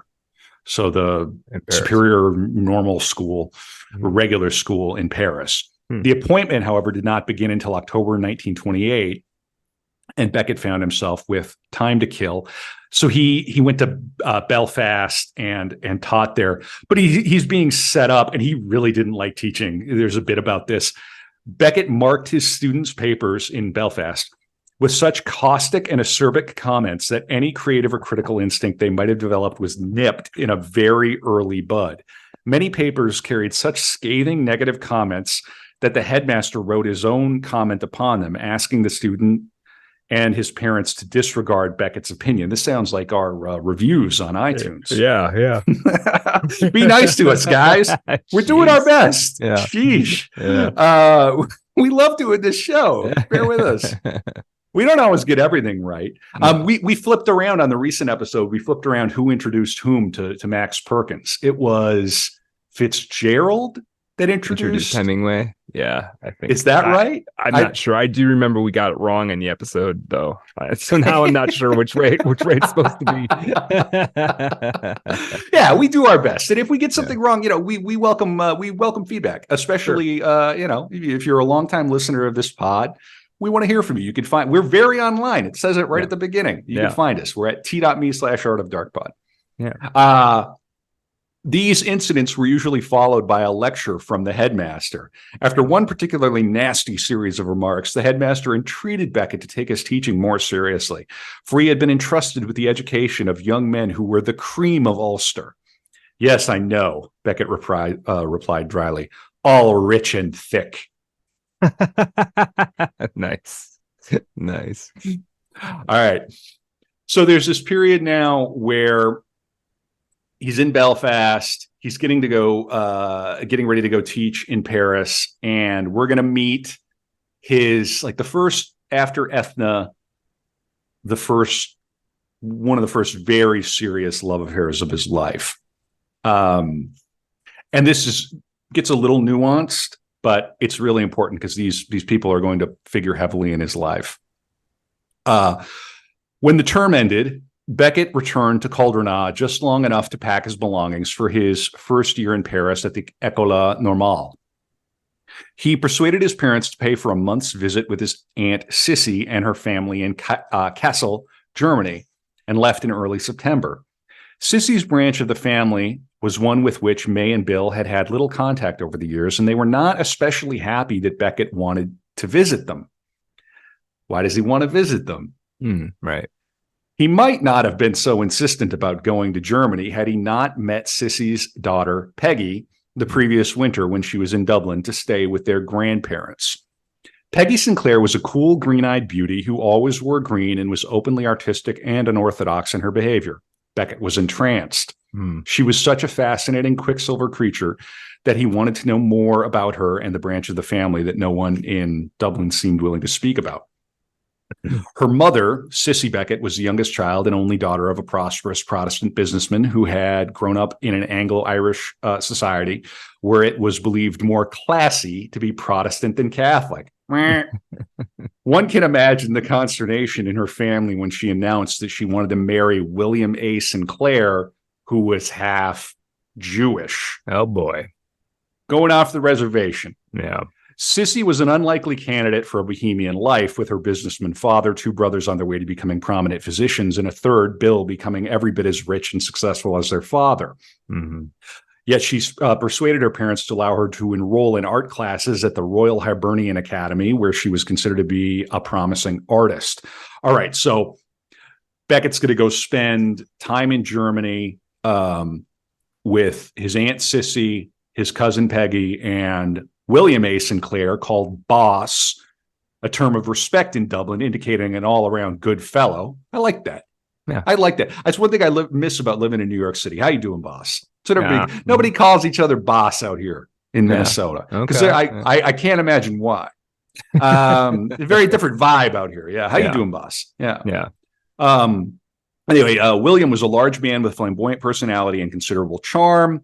During the day, he worked with his brother in an antique shop, which had been left to them. He hated the job, according to his friend, like poison, quoting, "At heart, the boss was an artist. He loved things so much that he hated to let them go. So as a dealer, he was a failure. But as a friend, he was a glorious success." He ends up staying with this odd couple, and they lived in Dublin for a while. And this is somebody recalling the Sinclair's open house. All the freaks and oddities of Dublin. A sort of permanent party seemed to be going on there, with endless talk and drink and intermittent music and dancing. It was lively, warm, and human, with children tumbling all over the place. Most of the children were the Sinclairs. Sissy gave birth to 5 in fairly quick succession, which left her no time to continue painting. So, long story short, they end up going to Germany, partly because they're going broke. And these people were always kind of on the edge. He ended up becoming a collector. This William fellow ended up becoming a collector of paintings. And ironically, some of the paintings that he had to get rid of, when they were going bankrupt, would now, if they had them today, they'd be worth just, a lot of money. Isn't that always the way? Yeah. So I think I've painted the picture of this family. Beckett had been anxious to go to Germany for more than a year, ostensibly because he was interested in becoming fluent in the language, but actually because he wanted to see Peggy. Mm-hmm. May and Bill were in a quandary. They were far from happy about their son suddenly dropping into the Sinclair's bohemian existence, but they were equally unhappy about the thought of him on his own in Weimar, Germany. Germany, between the two wars, was well known for license and sexual freedom, but this is even further exaggerated by the Irish propensity toward elaboration. I don't know what they're talking about there. And how long are our episodes? Yeah. In Ireland, Germany was known quite simply as a land of sin, sex, and debauchery, and every German citizen was considered a participant. May and Bill had heard these stories, and they chose the lesser of the two evils. They sent Beckett to Castle for the month so that he would at least have some sort of family supervision, no matter how casual. Right. So, okay, they just sort of like go, all right, well, we'll go. When Sam arrived in Castle, he found the Sinclairs living the same sort of life they had led in Dublin. Large, shabby house, plump pillows on the floor, paintings stacked here and there. He's getting kind of exposed to like, oh, you could live like an artist too. You don't have to have your entire life be hemmed in by the academy, by the church, by the social club, suburbs, by the golf. Yeah. Right, totally. Yeah, it was a far cry from the carefully appointed rooms of Caldrona, heavy with massive furniture and oriental rugs, dark with thick draperies drawn against the daylight, and so forth. It was an introduction to a new world for Samuel Beckett. This was the first sustained experience he had with persons to whom a life of the mind was more important than physical comfort and respectability. He was fascinated by the Sinclairs and by his cousin, and 1 month was not enough. He returned to Castle for 10 days during his Christmas holiday, and this marked the beginning of a long series of visits to Germany, which he made throughout the 1930s. When September ended and it was time for him to go to Paris, he went reluctantly, counting the months until he could return. In Paris, he began 2 years at the École Normale Supérieure, which changed the direction of his life. He entered the world of brilliant Frenchmen and poverty-stricken young Irish exiles desperate to make their mark in a world far removed from the rigid structures they felt imposed on them by the literary society of the Irish Free State. So there'd been a revolution during this time. We sort of skipped over this, but there's a period where, like, the Irish, like the Free State, came into existence. He was pretty young at the time. Through them, he met James Joyce, with whom his name has been linked from that time onward. Right. All right. How are we doing? We got him to Paris. Feeling good. Yeah. This is very interesting. And you can feel that you got Weimar and you've got what's going on in Ireland. And then, of course, Paris. We're hitting Paris in this. We're past we did an episode on the life of Hemingway. We're past that Hemingway, Gertrude Stein, Joyce period of Paris, but still in a larger pattern, it's still kind of the same place. So yeah, this is interesting. Yeah. Okay, so we're in Paris and we're going to get him situated at this school, and he's going to meet some very, very important people. So keep going. I'm going to step off for a second. Do it. Do what you got to do, Brett. So he has a 2-year appointment between 1928 and 1930 upon the recommendation of his professor. And he was being groomed to become a professor himself at Trinity. He meets a fellow named McGreevy, whose appointment at the school had not been given for a specific time, and he could have stayed as long as he liked. Now, this is where Joyce comes into play. However, through the auspices of James and Nora Joyce, he had just been appointed to the staff of the art magazine Formes, and so he good-naturedly relinquished the set of rooms reserved for the official Trinity lecture and moved upstairs into another smaller apartment. And this is McGreevy. Despite their inauspicious meeting, Beckett and McGreevy quickly became friends. In fact, McGreevy became Beckett's closest friend, and for the rest of his life, Beckett's only confidant. That's a little bit of an overstatement. Beckett had other confidants, particularly women. In any case, McGreevy was born in 1896 in County Kerry. He was 10 years older than Beckett and had already distinguished himself. He had credentials. He was a graduate of University College in Dublin an officer in the Royal Field Artillery during World War One, and he was wounded twice at the Battle of the Somme. He learned French while he was recovering, and I really enjoyed spending time in France. This fellow is very important because he's the guy that introduces Beckett to Joyce. All right. Because he was older than most of the lectors, the teachers at the school, McGreevy quickly moved away from student groups and sought out the most famous Irishmen in Paris for his companions. He became a central member of Joyce's coterie and soon became another of the continuing procession who helped him. But he was one of the few who became an intimate of Nora Joyce as well. At their home, he met almost everyone who passed through Joyce's life in the late 1920s and early 1930s, and became a good friend of Sylvia Beach, Nancy Kennard, and especially Richard Aldington, who called him a paradox of a man, if ever there was one. He looked like a priest in civvies. A little more here. McGreevy was a puckish creature who insisted on writing his name in hotel registers in Irish. At that time, almost the total extent of his knowledge of the language. His patriotism for Ireland was intense and verbal, and he always traveled with a British passport, excusing the gesture with the feeble remark that a man of his standing could not be expected to use a passport from a wee little country like that. Though he spent most of his time with witty and skeptical Frenchmen whose satire demolished his every prejudice and superstition, McGreevy swore that he sincerely believed that all men of genius were Irish. Shakespeare, he solemnly insisted, came from County Cork. All right, so we got to meet McGreevy a little bit here. This fascinating guy. I didn't know anything about McGreevy. Interesting dude. Richard Aldington, McGreevy's close friend, was one of the first to meet Beckett, and he described him as the splendidly mad Irishman who wanted to commit suicide, a fate he nearly imposed on half the faculty of the École by playing the flute, an instrument of which he was far from being a master, every night in his room from midnight to dawn. So Beckett would drink alone in his room, probably get hammered, and he would just like play the flute like poorly. Based. I love it. Yep, tremendous. And talk about suicide and think about suicide. As one does. Suicide as an intellectual exercise had first intrigued Beckett at Trinity when he eagerly cornered anyone who came to his rooms for long, rambling, gloomy discussions on all aspects of the subject. From the great man who had committed suicide in strange ways to the infinite variety and multiplicity of reasons for wanting to do so. No chill. You can just talk about the weather, man.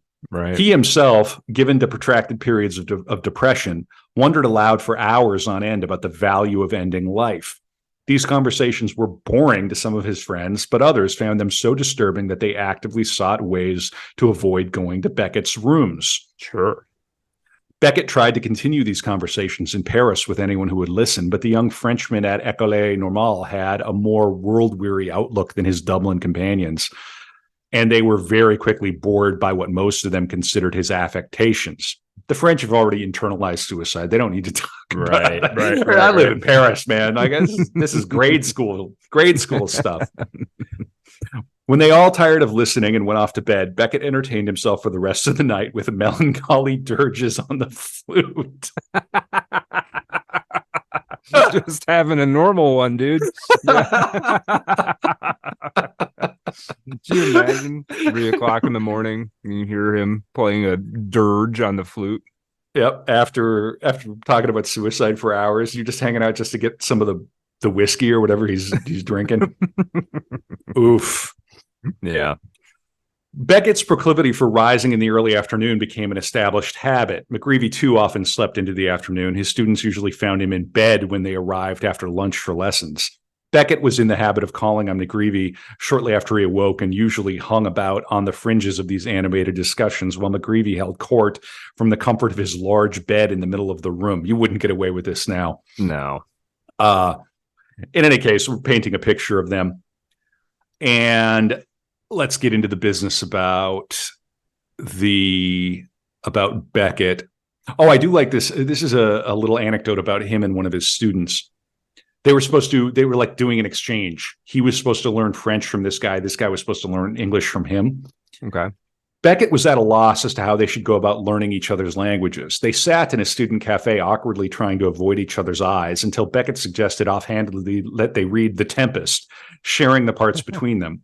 For the next few months, Pellerson, this other fellow, and Beckett met sporadically in a cafe to read The Tempest in a gradually lessening formality. Pellerson in quickly improving English, Beckett in an easier but strongly accented French.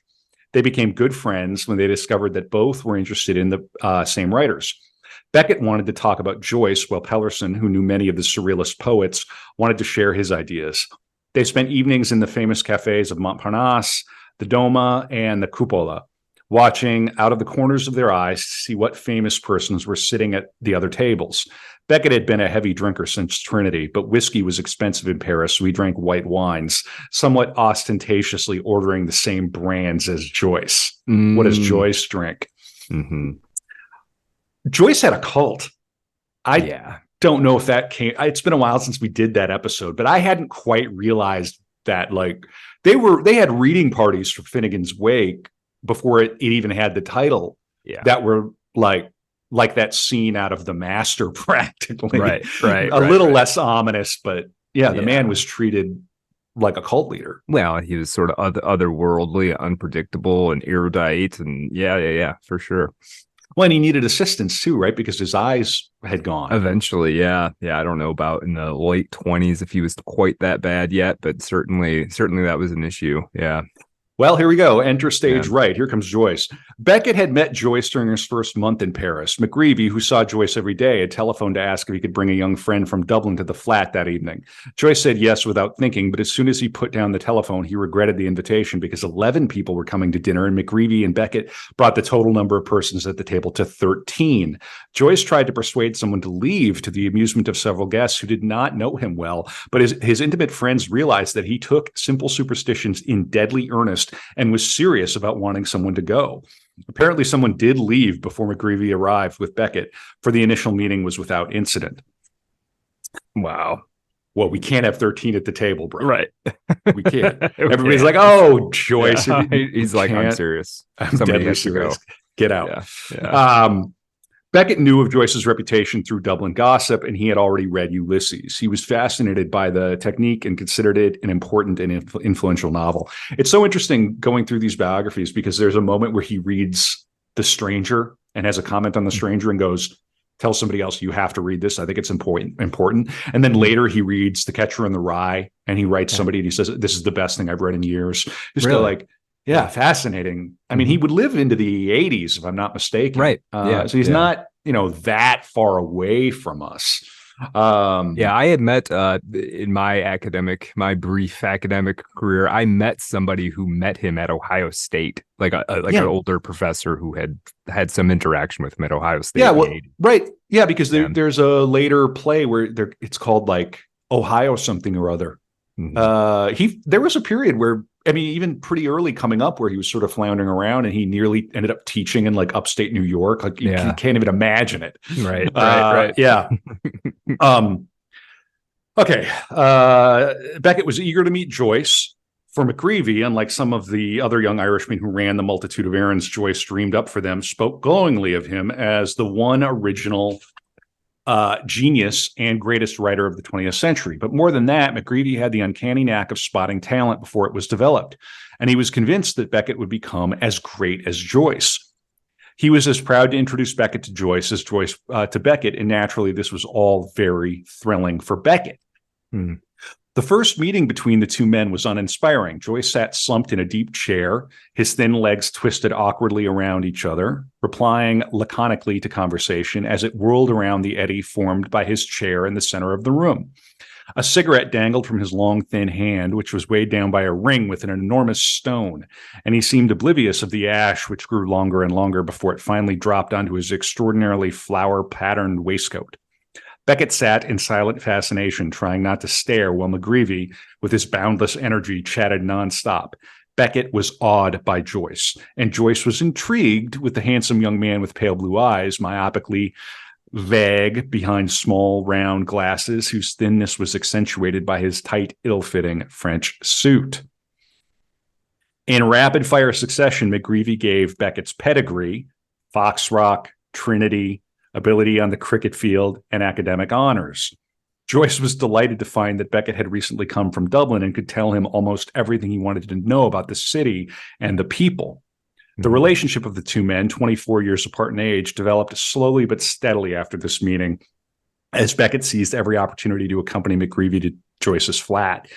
Soon he was going on his own, but only when he'd been invited to call.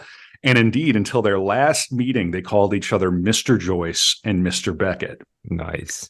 Sometimes the two men met accidentally at a restaurant or cafe when Joyce was with someone Beckett knew, and Beckett was asked to join them, and so forth. So hang on here. For all that's been written about them, their relationship between 1928 and 1930 was not really one of friendship. Joyce's affection was given to his family with such an intensity that he had very little left for outsiders. Hang on, because this is really important. Joyce gradually took over Beckett's life and turned him into a factotum. Beckett formed an intense emotional attachment and expected that Joyce would do the same. The line in this is, this attitude was difficult for Beckett to understand, for as Joyce gradually took over his life and turned him into a man of all work, which I think is factotum, right? Yeah. I mean, he would have Beckett like run errands for him.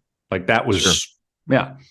Beckett did not realize that he was not the first person Joyce had tried to insinuate into his life. So like Joyce kind of needed, someone like Beckett. He was quick to appreciate Beckett's intelligence and wit, and soon had him performing errands and doing research on a routine basis. Yeah. Theirs was the relationship of a professor and his trusted research assistant. Joyce had the habit of incorporating anything that interested him into what was then known as work in progress, but was later published as Finnegan's Wake, which we covered on the Joyce episode. Yeah. He began to ask Beckett detailed questions about Dublin, his family, and his education, and some of Beckett's replies went directly into the book. This puzzled Beckett, who was beginning to formulate his own ideas about writing. Joyce caught Beckett's puzzlement with, "You is feeling like you was lost in the bush, boy. You says, it is a puling sample jungle of woods. You most shouts out, bethicket me for a stump of a beach if I have the poultriest notions what the fairest he all means."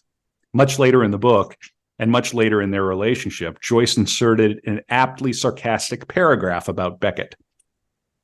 "Sam knows miles better than me how to work the miracle, and I see by his diarrhea he's dropping the stammer out of his silenced bladder, since I bonded him off more as a friend and as a brother to try and grow a muff and canonize his dead feet down on the river Erie by thinking himself into the fourth dimension and place the ocean between him and ours, the churchyard on the cloister of the depths, after he was capped out of Burlad's skull for the sin against the past participle and earned the facitation of coddling chaplain and being as homely gauche as swift BAA, who gets Twickley Fulgets twice as Alamondin Huskers. But the whacker his word, the weaker our ears for oracles, who parses, orlies, ill-starred punster, lip-stirring cownux. 'Twas the quadra sent him, and Trinity too. And he can tab as chipper as any oxen ever I mooed with, a tiptoe singer. He'll priskly soon hand tune your Aaron's ear for you." Clearly. I mean, yeah. What? I love Joyce, and one of the reasons we did an episode on Joyce was because I love him and I'm fascinated by him. But you have to imagine being in some degree of personal relationship with him when you're somewhat subordinate to him, just in the sort of unspoken there's got to be an unsufferable quality to it, right? Where it's like you're like, Joyce, you asked me to go get this thing from the, you asked me to go get this paperwork from so and so, and I've got it. And then Joyce just reels off some like folkloric riddle, like, and you're like, dude, literally, I don't have all day. Do you need Form 17B or not? Yeah, yeah. It'd be like having to change the Cheshire Cat's litter box. Yeah. Can you just, Joyce, James, can you just be normal for 15 minutes and then we can go back to whatever the hell you're doing? Here's what Beckett said. I was never Joyce's secretary, but like all his friends, I helped him. He was greatly handicapped because of his eyes. I did odd jobs for him, marking passages for him or reading to him, but I never wrote any of his letters. In truth, Beckett did no more nor less than any of the other young Irishmen in Paris who were drawn into Joyce's orbit. The difference is that they have not subsequently become as famous as Beckett, and so their dedicated services have not been as well publicized. To the dismay of some of his friends, Beckett began to imitate Joyce's mannerisms. Oh, don't Cringe. That.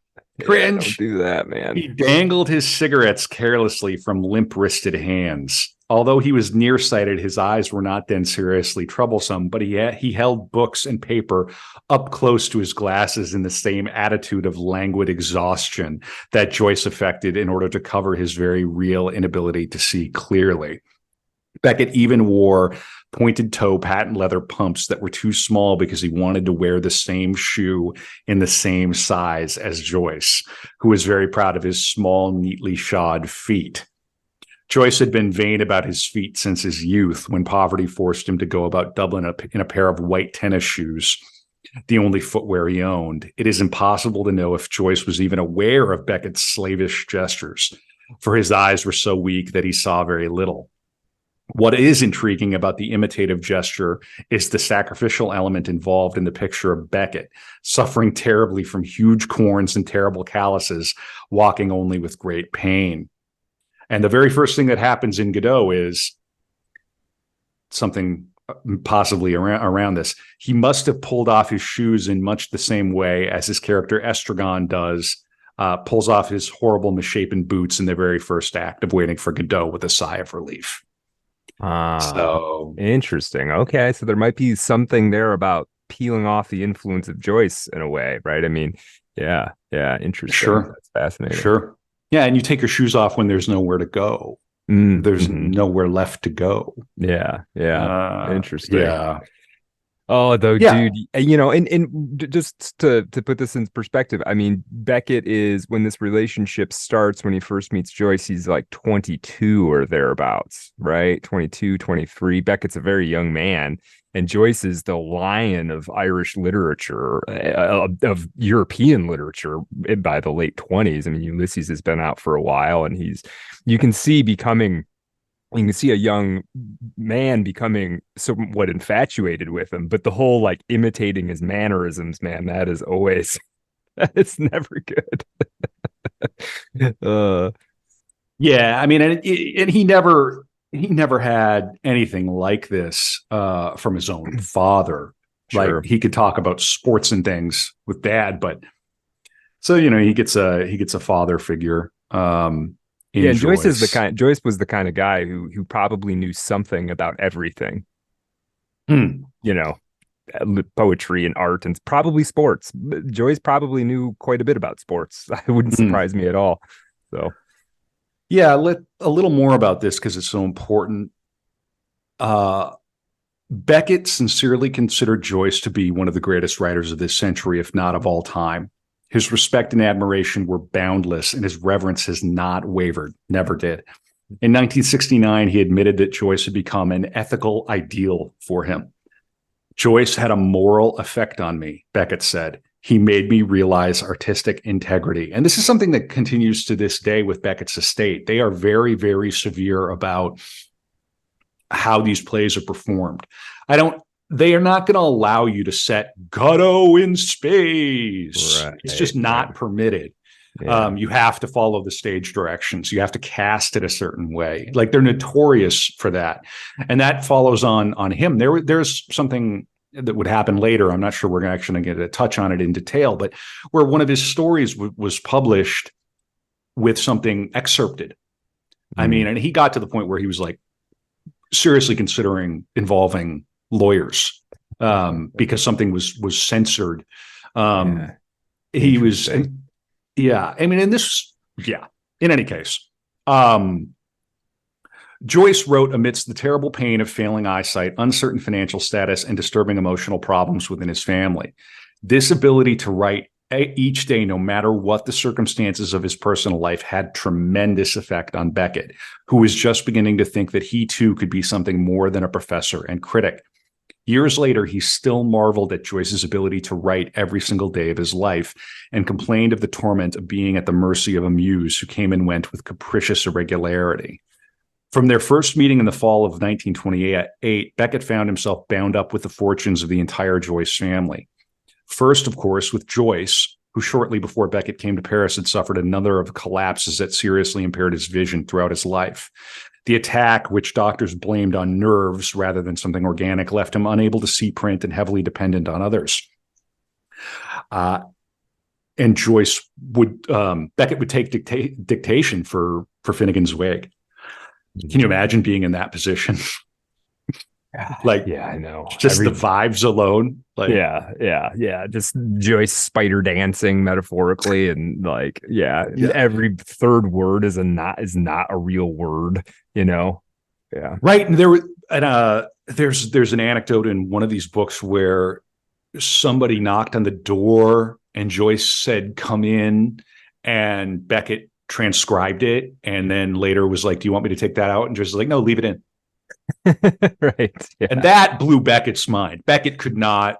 Yeah. That was not how that was not Beckett's style of writing. Right. He couldn't believe that something like that was happening in Joyce's work. Yeah.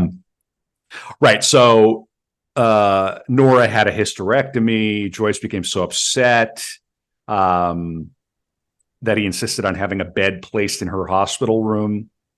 Beckett was the family messenger, etc. So much of his time had been taken up with the Joyces and their continuing problems that when the impending holiday season crept up in mid-December, he was virtually unable to return home because the Joyces required his services.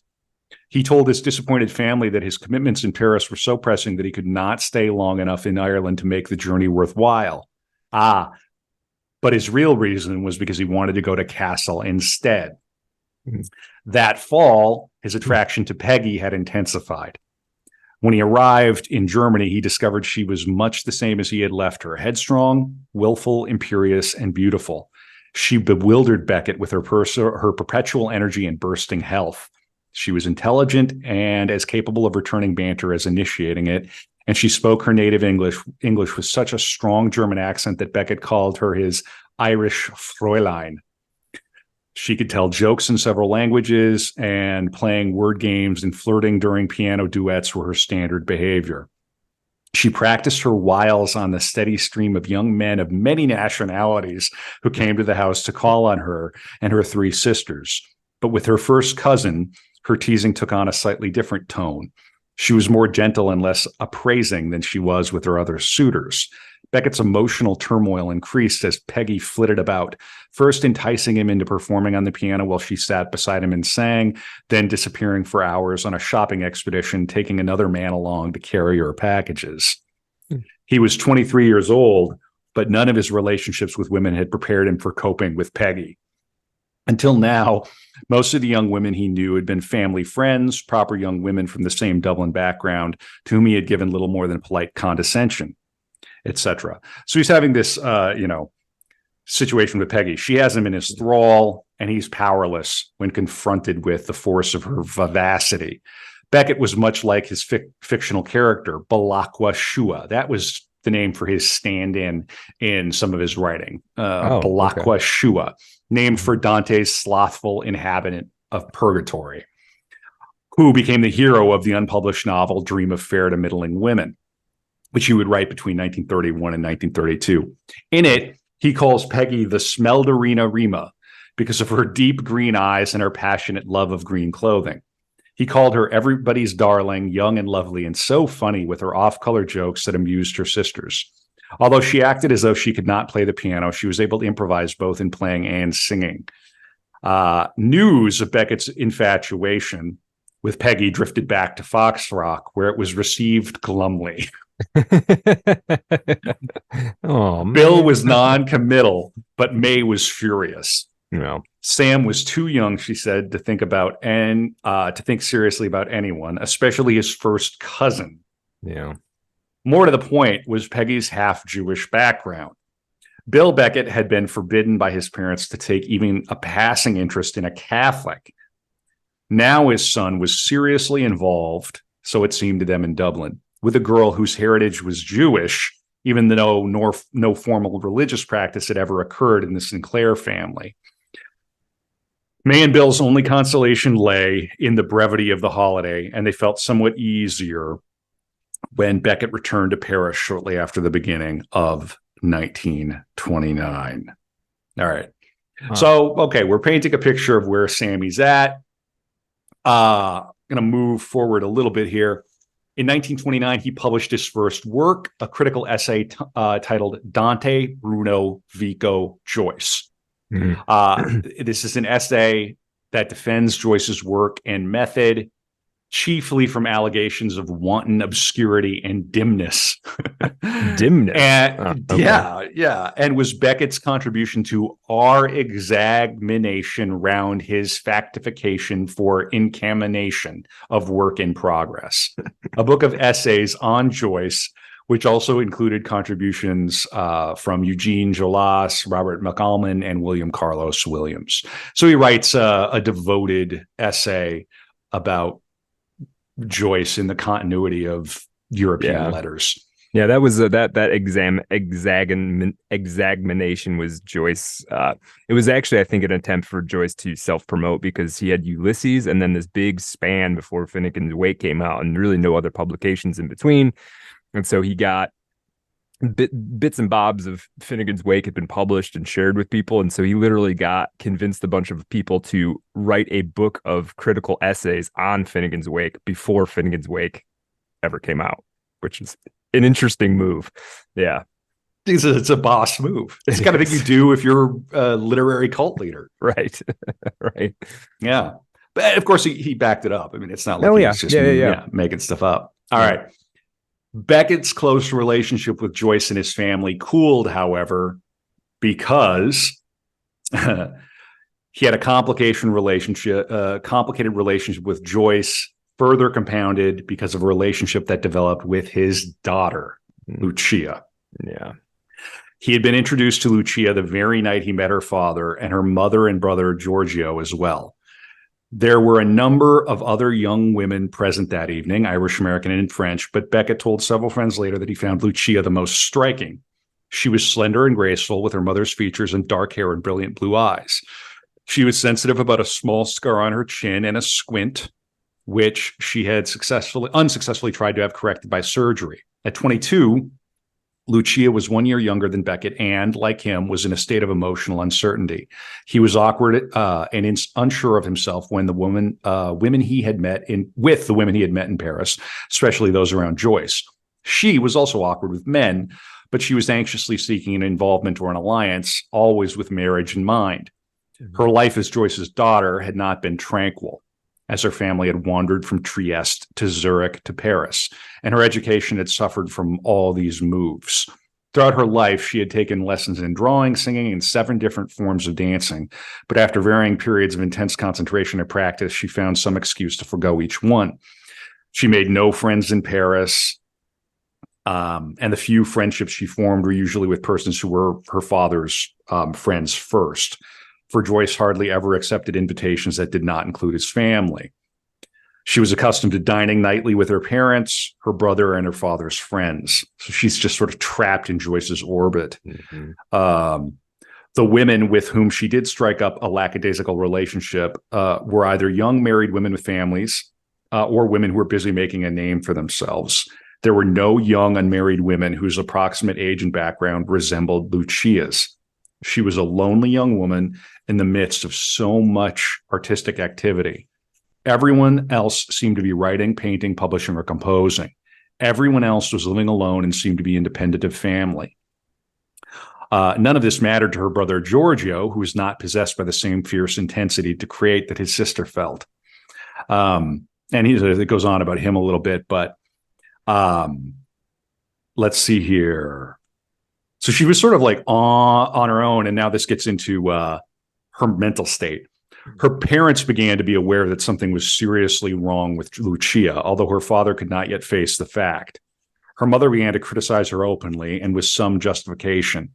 for Lucia had become sloppy in her dress and personal hygiene. Nora would admonish her, sometimes publicly, to be more like XYZ, naming one after another of the constant succession of young women who flittered like bright decorative butterflies on the fringes of the Joyce family. But nothing seemed to affect Lucia, who moved dreamlike and defiant through the flat, fixated more and more on Beckett. What do you have to say about Lucia, Brad? I know you covered her in the Joyce episode. Yeah, I think she'd be an interesting episode in her own right. I mean, I think she suffered from some pretty steep psychological issues, as you're suggesting here, probably schizophrenic. She was talented. She was a very, very talented dancer, though ended up giving that up for kind of complicated reasons. She was a fairly talented visual artist. And I think when the one thing is striking about her to me is she was briefly treated by Carl Jung, and James Joyce met Carl Jung along with this. And Jung was under the impression that both James and Lucia were sort of in the same waters, but while James was able to swim, Lucia was drowning. So in this sort of cosmic chaos of, almost living in another dimension, Joyce was able to somehow surf and stay afloat in there, and Lucia was gradually dying in it. And she became fixated on Beckett. Right. Yes. Yeah. As part of that. Yeah. This is a little bit of an aside. I've got a bit about when Beckett met Ezra Pound. What do you think? Should I read that? Sure. Yeah. I always like a good Ezra Pound anecdote. Yeah. Yeah. We're going to Poundstown. Yeah. Beckett's frequent afternoon visits extended into dinner invitations more often now. One evening, he and some others in Joyce's coterie were invited to dine with Ezra Pound at one of Joyce's favorite restaurants. Pound, who had decided to behave that night as an irascible old man, may have been miffed at being forced to dine on Joyce's favorite territory. Enraged by what he considered a climate of sycophancy among the Joyce group, Pound turned to Beckett. I hate being around stuff like that. I'm with him here. Yeah. I really don't like being around stuff like it's gross. Yeah. Pound turned to Beckett and demanded in withering tones whether he was writing the next Iliad or perhaps another divine comedy. This is interesting. Beckett reacted as Joyce would have done had he been the one attacked. He said nothing. Silence was to become his most effective weapon against critical attack in the years to come. It was a technique he perfected at the foot of the master. 24 years later, Beckett recollected this incident in a letter to a Joyce scholar. The only time I remember having met Pound was one evening at dinner with the Joyces at this restaurant. He was having great trouble with a fond d'artichoke and was very aggressive and disdainful. Cutting. This is and then we're going to get into a little more of this business. So the academic year is drawing to a close. There is a birthday party for Joyce, and then they're going to have like a 25th anniversary of Bloomsday party. Oh, okay. Yeah. With some fancy people put together this big party, right? A printed menu was given as a souvenir to each guest during the sumptuous luncheon, which featured pâté Leopold, proceeded through 5 other courses served with vast quantities of appropriate wines, and ended with coffee and a generous selection of liqueurs. Beckett and McGreevy, the only Irishmen present besides Joyce, both imbibed freely and began to call loudly for speeches. Joyce was horrified by what he termed their typical drunken Irish behavior. And Mademoiselle Monnier, sensing his embarrassment, ended the luncheon discreetly. After a spurt of picture-taking, she loaded her charges into the bus to return to Paris. Beckett, egged on by McGreevy, persuaded the driver to stop at various wayside cafes until the stops grew more frequent and of longer duration. Mademoiselle Monnier and Valérie grew angry and demanded that the driver proceed to Paris without stopping. Finally, even Joyce lost patience with them and wrote later, Beckett had to be ingloriously abandoned by the wagonette in one of those temporary places, which are inseparably associated with the memory of the Emperor Vespasian. So they left him on some roadhouse outside of Paris. Sure. In semi-disgrace, Beckett avoided the Joyce flat and changed his plans for the summer. You ever drank so much that you had to change your summer plans, Brad? No, I've never done that. I've never done that either. Can't even imagine what that might be like. He could not face Dublin at once, so he decided to go where? Cousin Peggy, right? Of course. For the greater part of his holiday, then back home for a brief late summer visit. And again, this we're 1929, 1930. The shape of this episode is going to be, I'm going to get us into the war. I'm going to get us through the war. We're going to get to the point where he generates the great work. Mm-hmm. We're going to talk about the work, and that'll more or less be the episode. Just to give you an idea of kind of the shape, because I think the most interesting thing about his life is like up to the point where he has this revelation. And then the great work starts to be written, all in this incredible massive spurt right after the war. Okay, right. So he goes to the Sinclairs. He's hanging out with Peggy. Has an uneasy summer. May and Bill, his parents had protested. We don't like it. We don't like how long you're going to stay there for so long. And Peggy alternately gave him effusive devotion or teased him openly with other suitors. Bro, you got to get out of there. That is not a good scene. Yep. Several proclaimed their passion while he was there, and she seemed willing to favor at least one of them, a young German who, to Beckett's dismay, had her parents' approval. Her cousin's passion flattered Becky, but for the most part left her unmoved, for she was not yet ready to commit herself.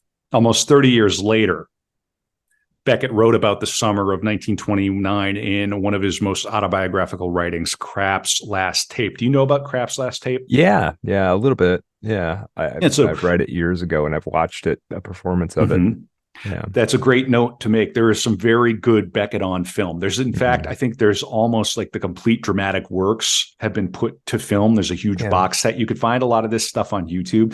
Krapp's Last Tape is the one that I think premiered at the Royal Court.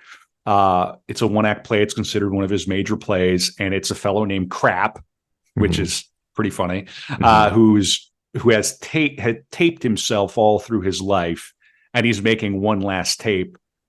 Yeah, but he ends up playing a lot of the old tape, right? Right. He's playing the old. Yeah. I'm not even right. In any case, here it is. There's actually Harold Pinter actually plays Krapp in the performance that I have seen. It's, I think, Harold Pinter's last time acting. Yeah.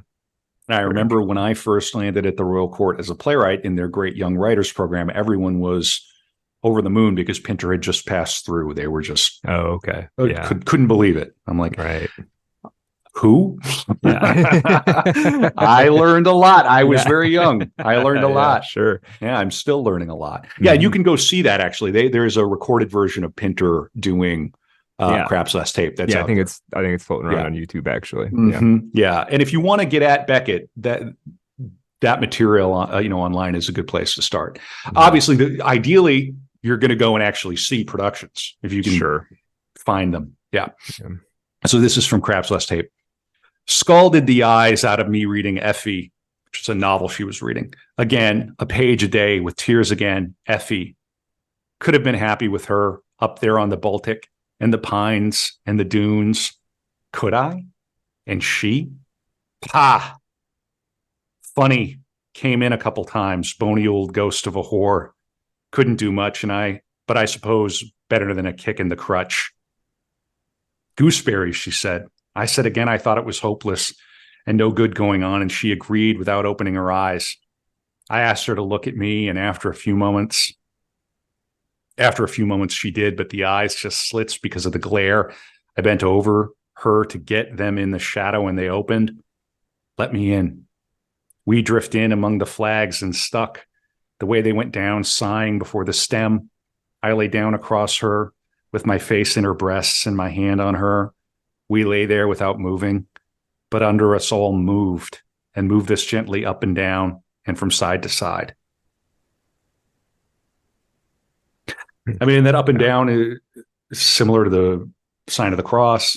Sure. He's always working with multiple layers of symbolism, and The holiday ended with nothing settled between Beckett and Peggy, and he went back to Dublin to face his family.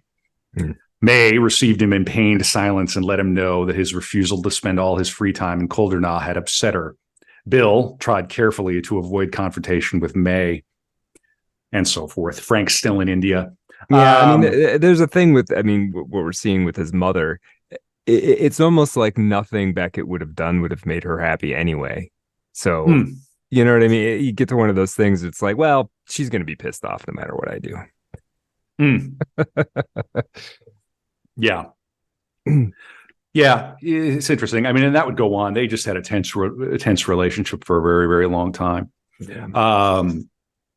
Okay, so I'm going to be moving into the other book now. Okay. So we're going to get him back from Paris to Trinity because he's done his 2 years teaching in Paris.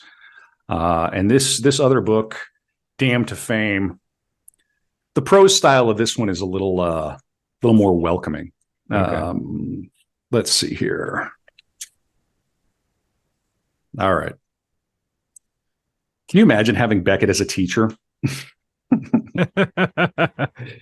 Yeah. It sounds pretty intense, and intimidating too. Just this guy who read everything, knows so many languages, who knew Joyce, like all that. Like, it would be pretty intense. Yeah, and we're going to get to the business of the serious fallout with Joyce here in a second. So let me see here. He returned home to take up his appointment as lecturer in French at Trinity College. His mother was shocked at his appearance and tried to discourage him from leaving the house until his face had considerably improved. He was having skin problems. His father advised him to have his head shaved and to consult a skin specialist. Tired as he was, he needed little encouragement to be lazy, and at first accepted without protest the fuss his mother made over him.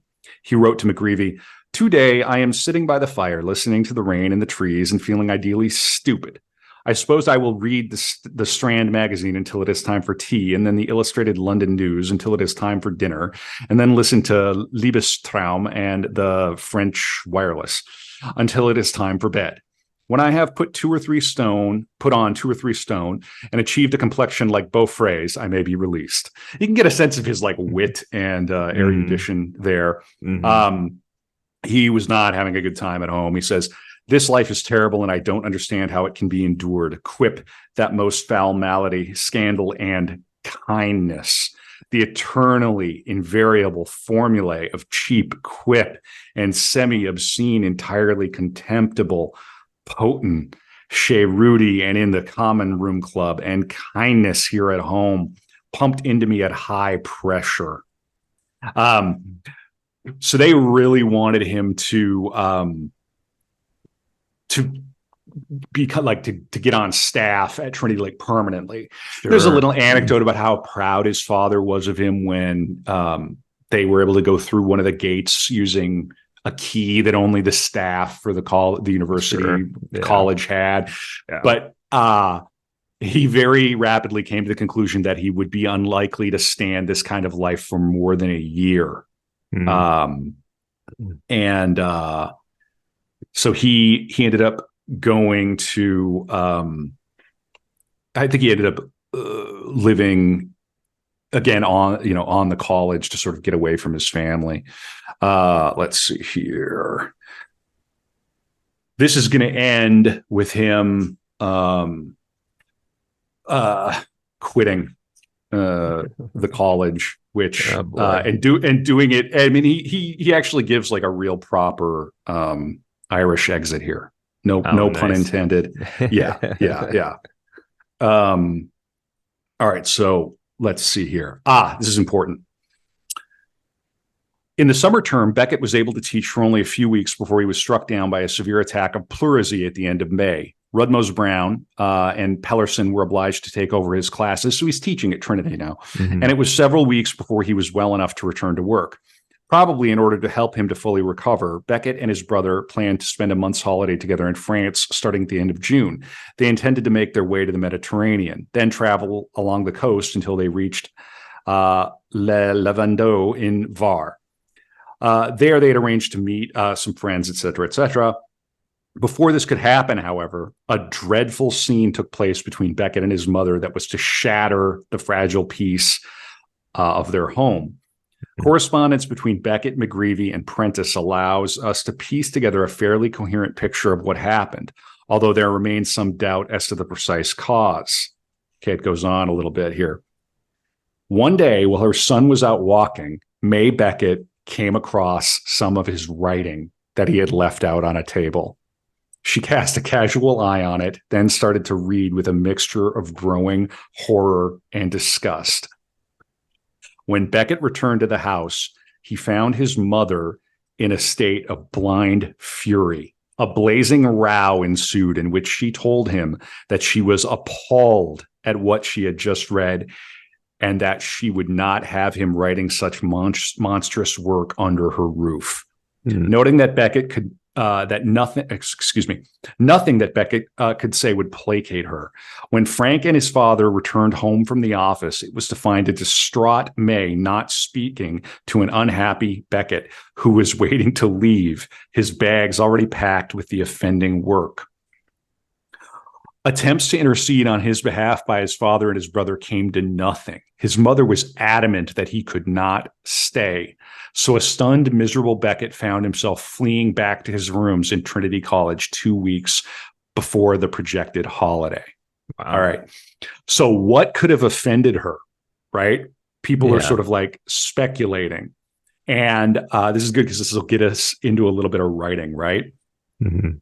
She would certainly have disliked intensely some of the poems that Seamus O'Sullivan had turned down because of phrases like, give us a wipe for the love of Jesus. But they are hardly like to have provoked so violent a reaction. The stories that he was working on at the time are more plausible contenders. Sedendo es Quisendo, which was later absorbed into his novel Dream of Fair to Middling Women, my favorite title, or Walking Out, a story that was published 3 years later in More Pricks and Kicks. May Beckett would have been shocked enough at the Peeping Tom activities and subsequent fight in Walking Out, and at the cynical treatment of Lucy by her indolent fiancé, Belacqua, who was only too happy to see her take a lover so as to leave him to his inner peace. Even phrases like, what the hell she wanted, would have upset someone of May's straight-laced Protestant background. But she may also have picked up a manuscript notebook that dates from 1931 in which Beckett wrote out lists of words and phrases from erotic literature. Phrases like a plaque on the seat of honor or as badly off as the friar's arse. But these flagellatory images or allusions, many of which he wove into his poem Sanies 2 and into a section of Dream of Fair to Middling Women, were often highly recondite or were written in foreign languages that his mother would not have understood. There were rumors in Dublin a year later that he was writing a novel of unparalleled obscenity. 6 months after that, while in the Marion nursing home recovering from an operation, he certainly experimented with writing some obscene Spenserian stanzas. The so-called obscene novel may, however, have been an early draft of Dream of Fair to Middling Women, a portion of which was clearly written many months before the period of January to July of 32, to which it is usually assigned. And Mrs. Beckett may indeed have come across the pages of Dream that contain a thinly veiled transposition of Beckett's own sexual experiences with Peggy. Most shocking of all, his use of a love letter from his cousin.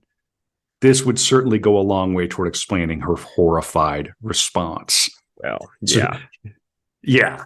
So he used a love letter from his own cousin in one of his pieces of writing. Okay. Yeah. This is a little bit when he comes back the following summer of his writing. Daddy says, come off it for the love of God. Come out and dine. I'll give you a drink, kiss, and make friends. God bless, dear Daddy. Mummy, Frank, Bibby, and all that I love. And make me a good boy for Jesus Christ's sake. Amen. So I said something quiet and flat and blank, but I won't. No, sir. Nothing would induce me to. He met his father from time to time in Dublin. Father sends me a Turkish bath and a dry martini once a week, and I appreciate that. His brother, too, visited him quite often and worried about him constantly, paying the first 2 months' rent in his rooms, and in October hiring a piano for him in an attempt to cheer him up. So he's hanging out. He's doing his work at Trinity, and So let's see here, and his mother's still not letting him, come back home. Let's see here. I want to get some more good stuff. Let's see. And he's still in love with that Ethna woman. Do you remember the one who would become a pediatrician? Mm-hmm. Okay, 1 second. So let's see. An excursion alone into Dublin's red light district called the Kips was reflected later in his poetry. One night in early October, he walked into a Dublin brothel kept by a famous Madame Becky Cooper. Several attempts had been made to rid the area of its formerly licensed brothel since the first big police raids of 1925, but a number of establishments continued to operate more covertly, and Beckett knew of their existence. A visit to a brothel was, of course, a more commonly accepted part of the healthy male's life at the time, although it would, of course, have been total anathema to his mother than it has come to be considered in recent years. They did sort of in the past were like, it's, sort of a boys, it's almost like a medical thing is sort of how they saw it. Right. Yeah. Beckett's 2-year stay in Paris had set him in a city in which brothels were illegal, even fashionable, places where it was not unusual to spend an evening drinking with one's friends. Customers could either sample the wares by going upstairs with the women or simply stay and look as long as they liked, provided, of course, that they kept on ordering drinks. On this occasion, at least, Beckett ordered a bottle of stout and simply looked around him. So this is something that he wrote in a poem here. In the poem, he alludes to the same reproduction. Dante and blissful Beatrice are there, identifies the same offense. Lo Alighieri has got off au revoir to all that. I break down quite in a titter of despite and offers compensation for the affront. Oh, Becky, spare me. I have done thee no wrong. Spare me. Damn thee. Spare me, good Becky. Call off thine adders, Becky. I will compensate thee in full. Okay. All right. So he's hanging around in Dublin, getting ready to leave, and let's see here. And he sends he sends, how to say this. He buys his ticket, right? His one-way ticket to leave. Yeah. This is the big move. This is like, I'm leaving for good. Yeah. He writes McGreevy. He's got the ticket in his hand. He writes McGreevy a letter, and this is what he says. Oh, there was one other incident as per why he had to leave. Let me see if I can. What might come up later. But in any case, this is what he says. Am off malagre tout et malagre tout, in spite of everything and everybody. Immediately after Noel, via Ostend, somewhere into Germany, as far as Cologne anyway, next Saturday night, December 26th, from North Wall. Not to return, I hope, for many months, though I have not resigned from Trinity. If I have to let them down, tant pis, so much the worse. Some charming little cunt of a gold medalist will be nominated deputy for a term until they can get some really responsible person. And won't that be a happy surprise for the new year? It's madness really to go away now with the exchange und so weiter, USW, and so on. Yeah. So he's writing but it really is now or never. And as usual, I'm not burning any boats. I'm hoping to be able to spit fire at them from a distance. I like that. That's a good turn of phrase. Yeah. And here's the thing that I was searching for just a minute ago. His resolve finally to resign from Trinity was strengthened by an appalling episode that made him feel doubly anxious to get away. The incident added shame to the remorse he felt at letting down his parents. Just before Christmas, with his ticket for the night ferry to the continent on Boxing Day already purchased, he drove Ethna McCarthy home to Sandymount after farewell drinks in Dublin. It was probably a mixture of tiredness, depression, drink, emotional upset at saying goodbye to Ethna, and sheer bravado that made him drive the car much too fast as he approached the Rings End basin of the Royal Canal. As he came to the dangerous, narrow, terrible humped Victoria Bridge, he tried to brake, but his speed was too great, and he crashed into the middle intersection of the bridge, hitting the passenger side of the vehicle. Beckett himself suffered only a few minor cuts and bruises, but Ethna McCarthy was badly hurt and had to be taken to the hospital. The incident was an intensely traumatic one for him. Over 30 years later, he confessed to Lawrence Harvey that he would never forget the look in her father's eye afterwards, and that the episode remained a nightmare, which he still could not bear to talk about. That look was to travel with him on the boat to Germany, a further addition to the burden of guilt that he was already carrying in his baggage. So he's at a low point here. This is not like he's triumphant. Quitting. No. Yeah. This is not good. Yeah. Right. So all of his prospects thus far are lined up for him to be this professor at Trinity, and you're just going to bail on that. There's the alternatives are not obvious, right? Absolutely. Yeah. And I'm going back to the first book here real quickly, just to give us the business of the fallout with Joyce. Let me see if I can find it here. Yeah, here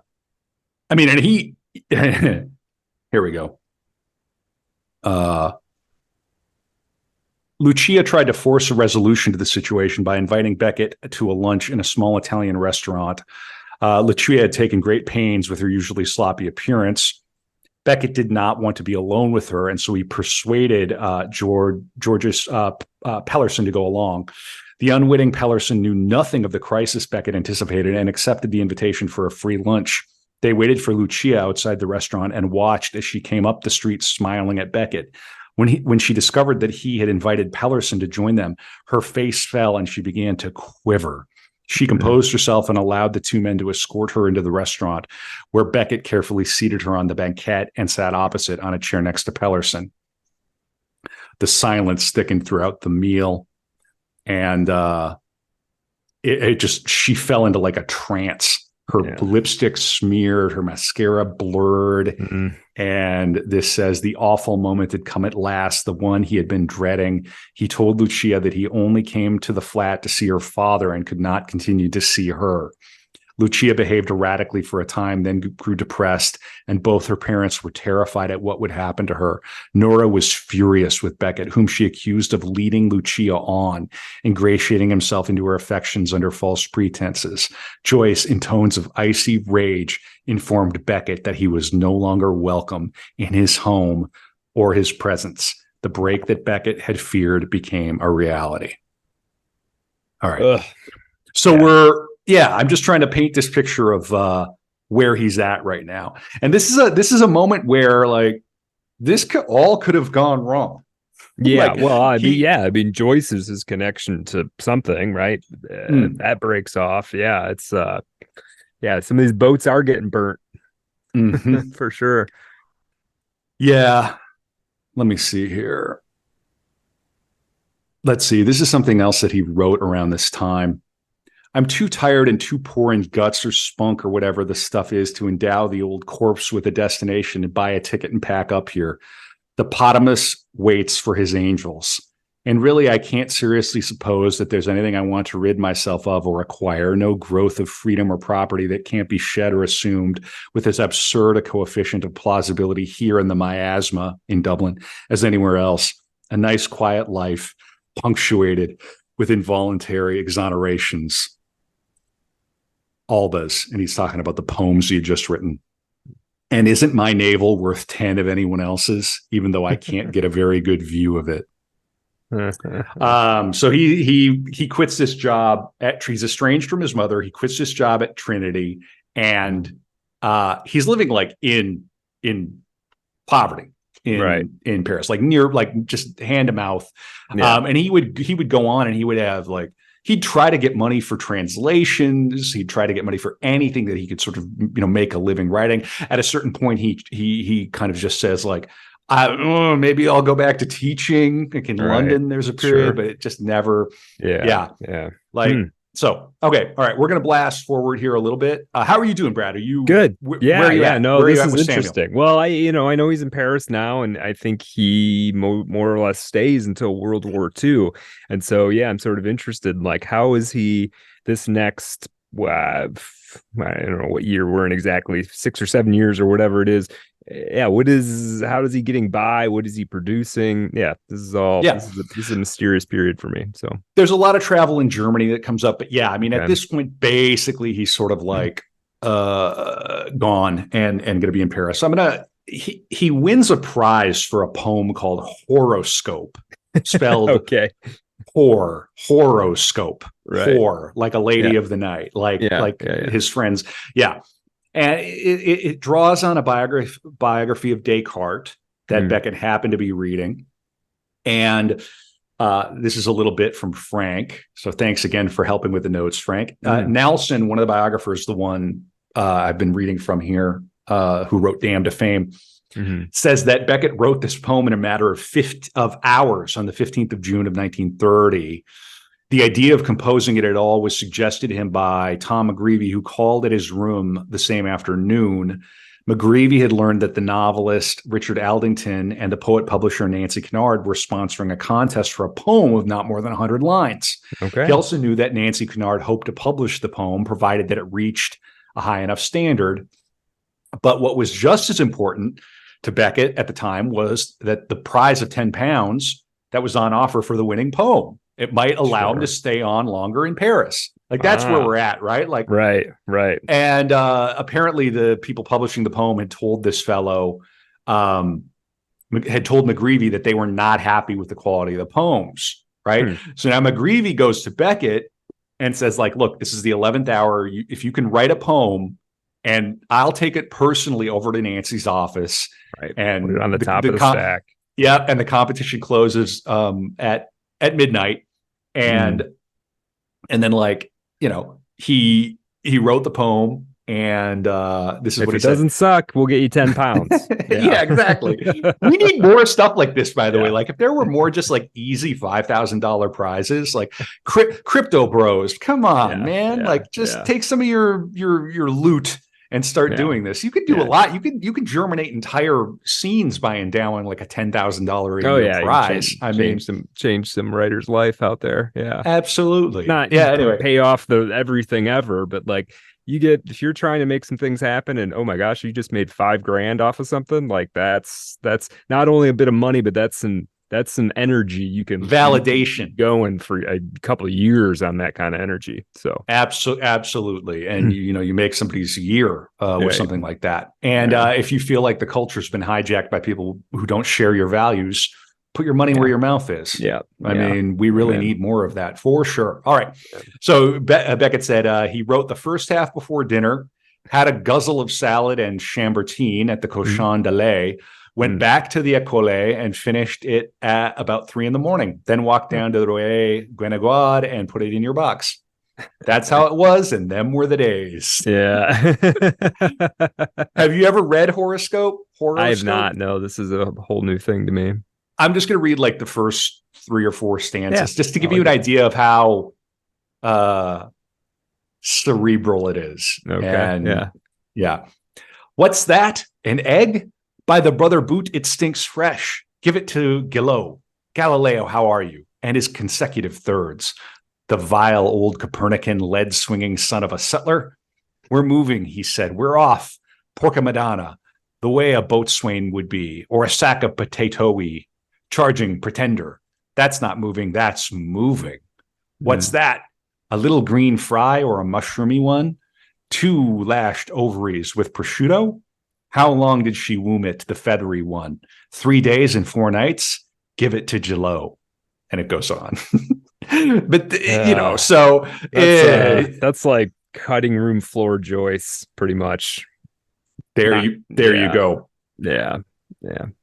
So anyway, he hasn't found his voice. Beckett hasn't found his voice yet. It doesn't sound like. Yeah. But he can mimic Joyce and win £10. Yeah, sure. Yep.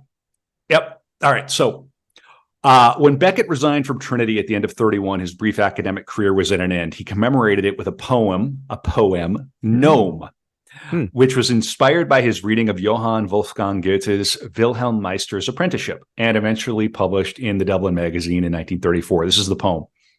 Spend the years of learning squandering, courage for the years of wandering, through a world politely turning. from the loudishness of learning. I like that. It's playful. Yeah, that's good. Yeah, it's a little more his own voice there. It is a little bit more his own. It's got a little punk, it's got some edge to it, right? It's a little punk. Yeah, I like it. Yep. Beckett traveled throughout Europe. He spent some time in London, where in 1931 he published Proust, his critical study of French author Marcel Proust. So he wrote about Proust. In 1932, he wrote his first novel, Dream of Fair to Middling Women. And this is very funny. He's like an edgelord. Yeah. Imagine that title, Dream of Fair to Middling Women, and you populate it like with recognizably women.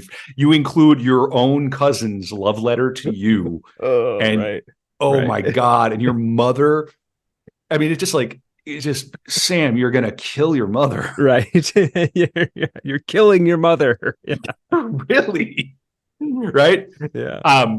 But after many rejections from publishers, he decided to abandon it. It was only published in 1992. Oh, wow. Okay. Despite his inability to get it published, however, the novel served as a source for many of his early poems, as well as for his first full-length book, the 1933 short story collection, More Pricks Than Kicks, which I think is a very fun title. Yeah. Which would be censored by the Irish Free State and cause him problems later during that scandalous libel trial that I mentioned. Yeah. Because, of course, what do they do to any witness that is like hostile to their case? What are they going to do to that witness? Even to this day, impugn their character. Right. By any means necessary. So if you wrote something off color, that goes against you. If you, Yep. Absolutely. Ladies and gentlemen of the jury, I have here the author of More Pricks Than Kicks. Right. Samuel Beckett, straight from Paris. Right. He thinks he's a fancy boy.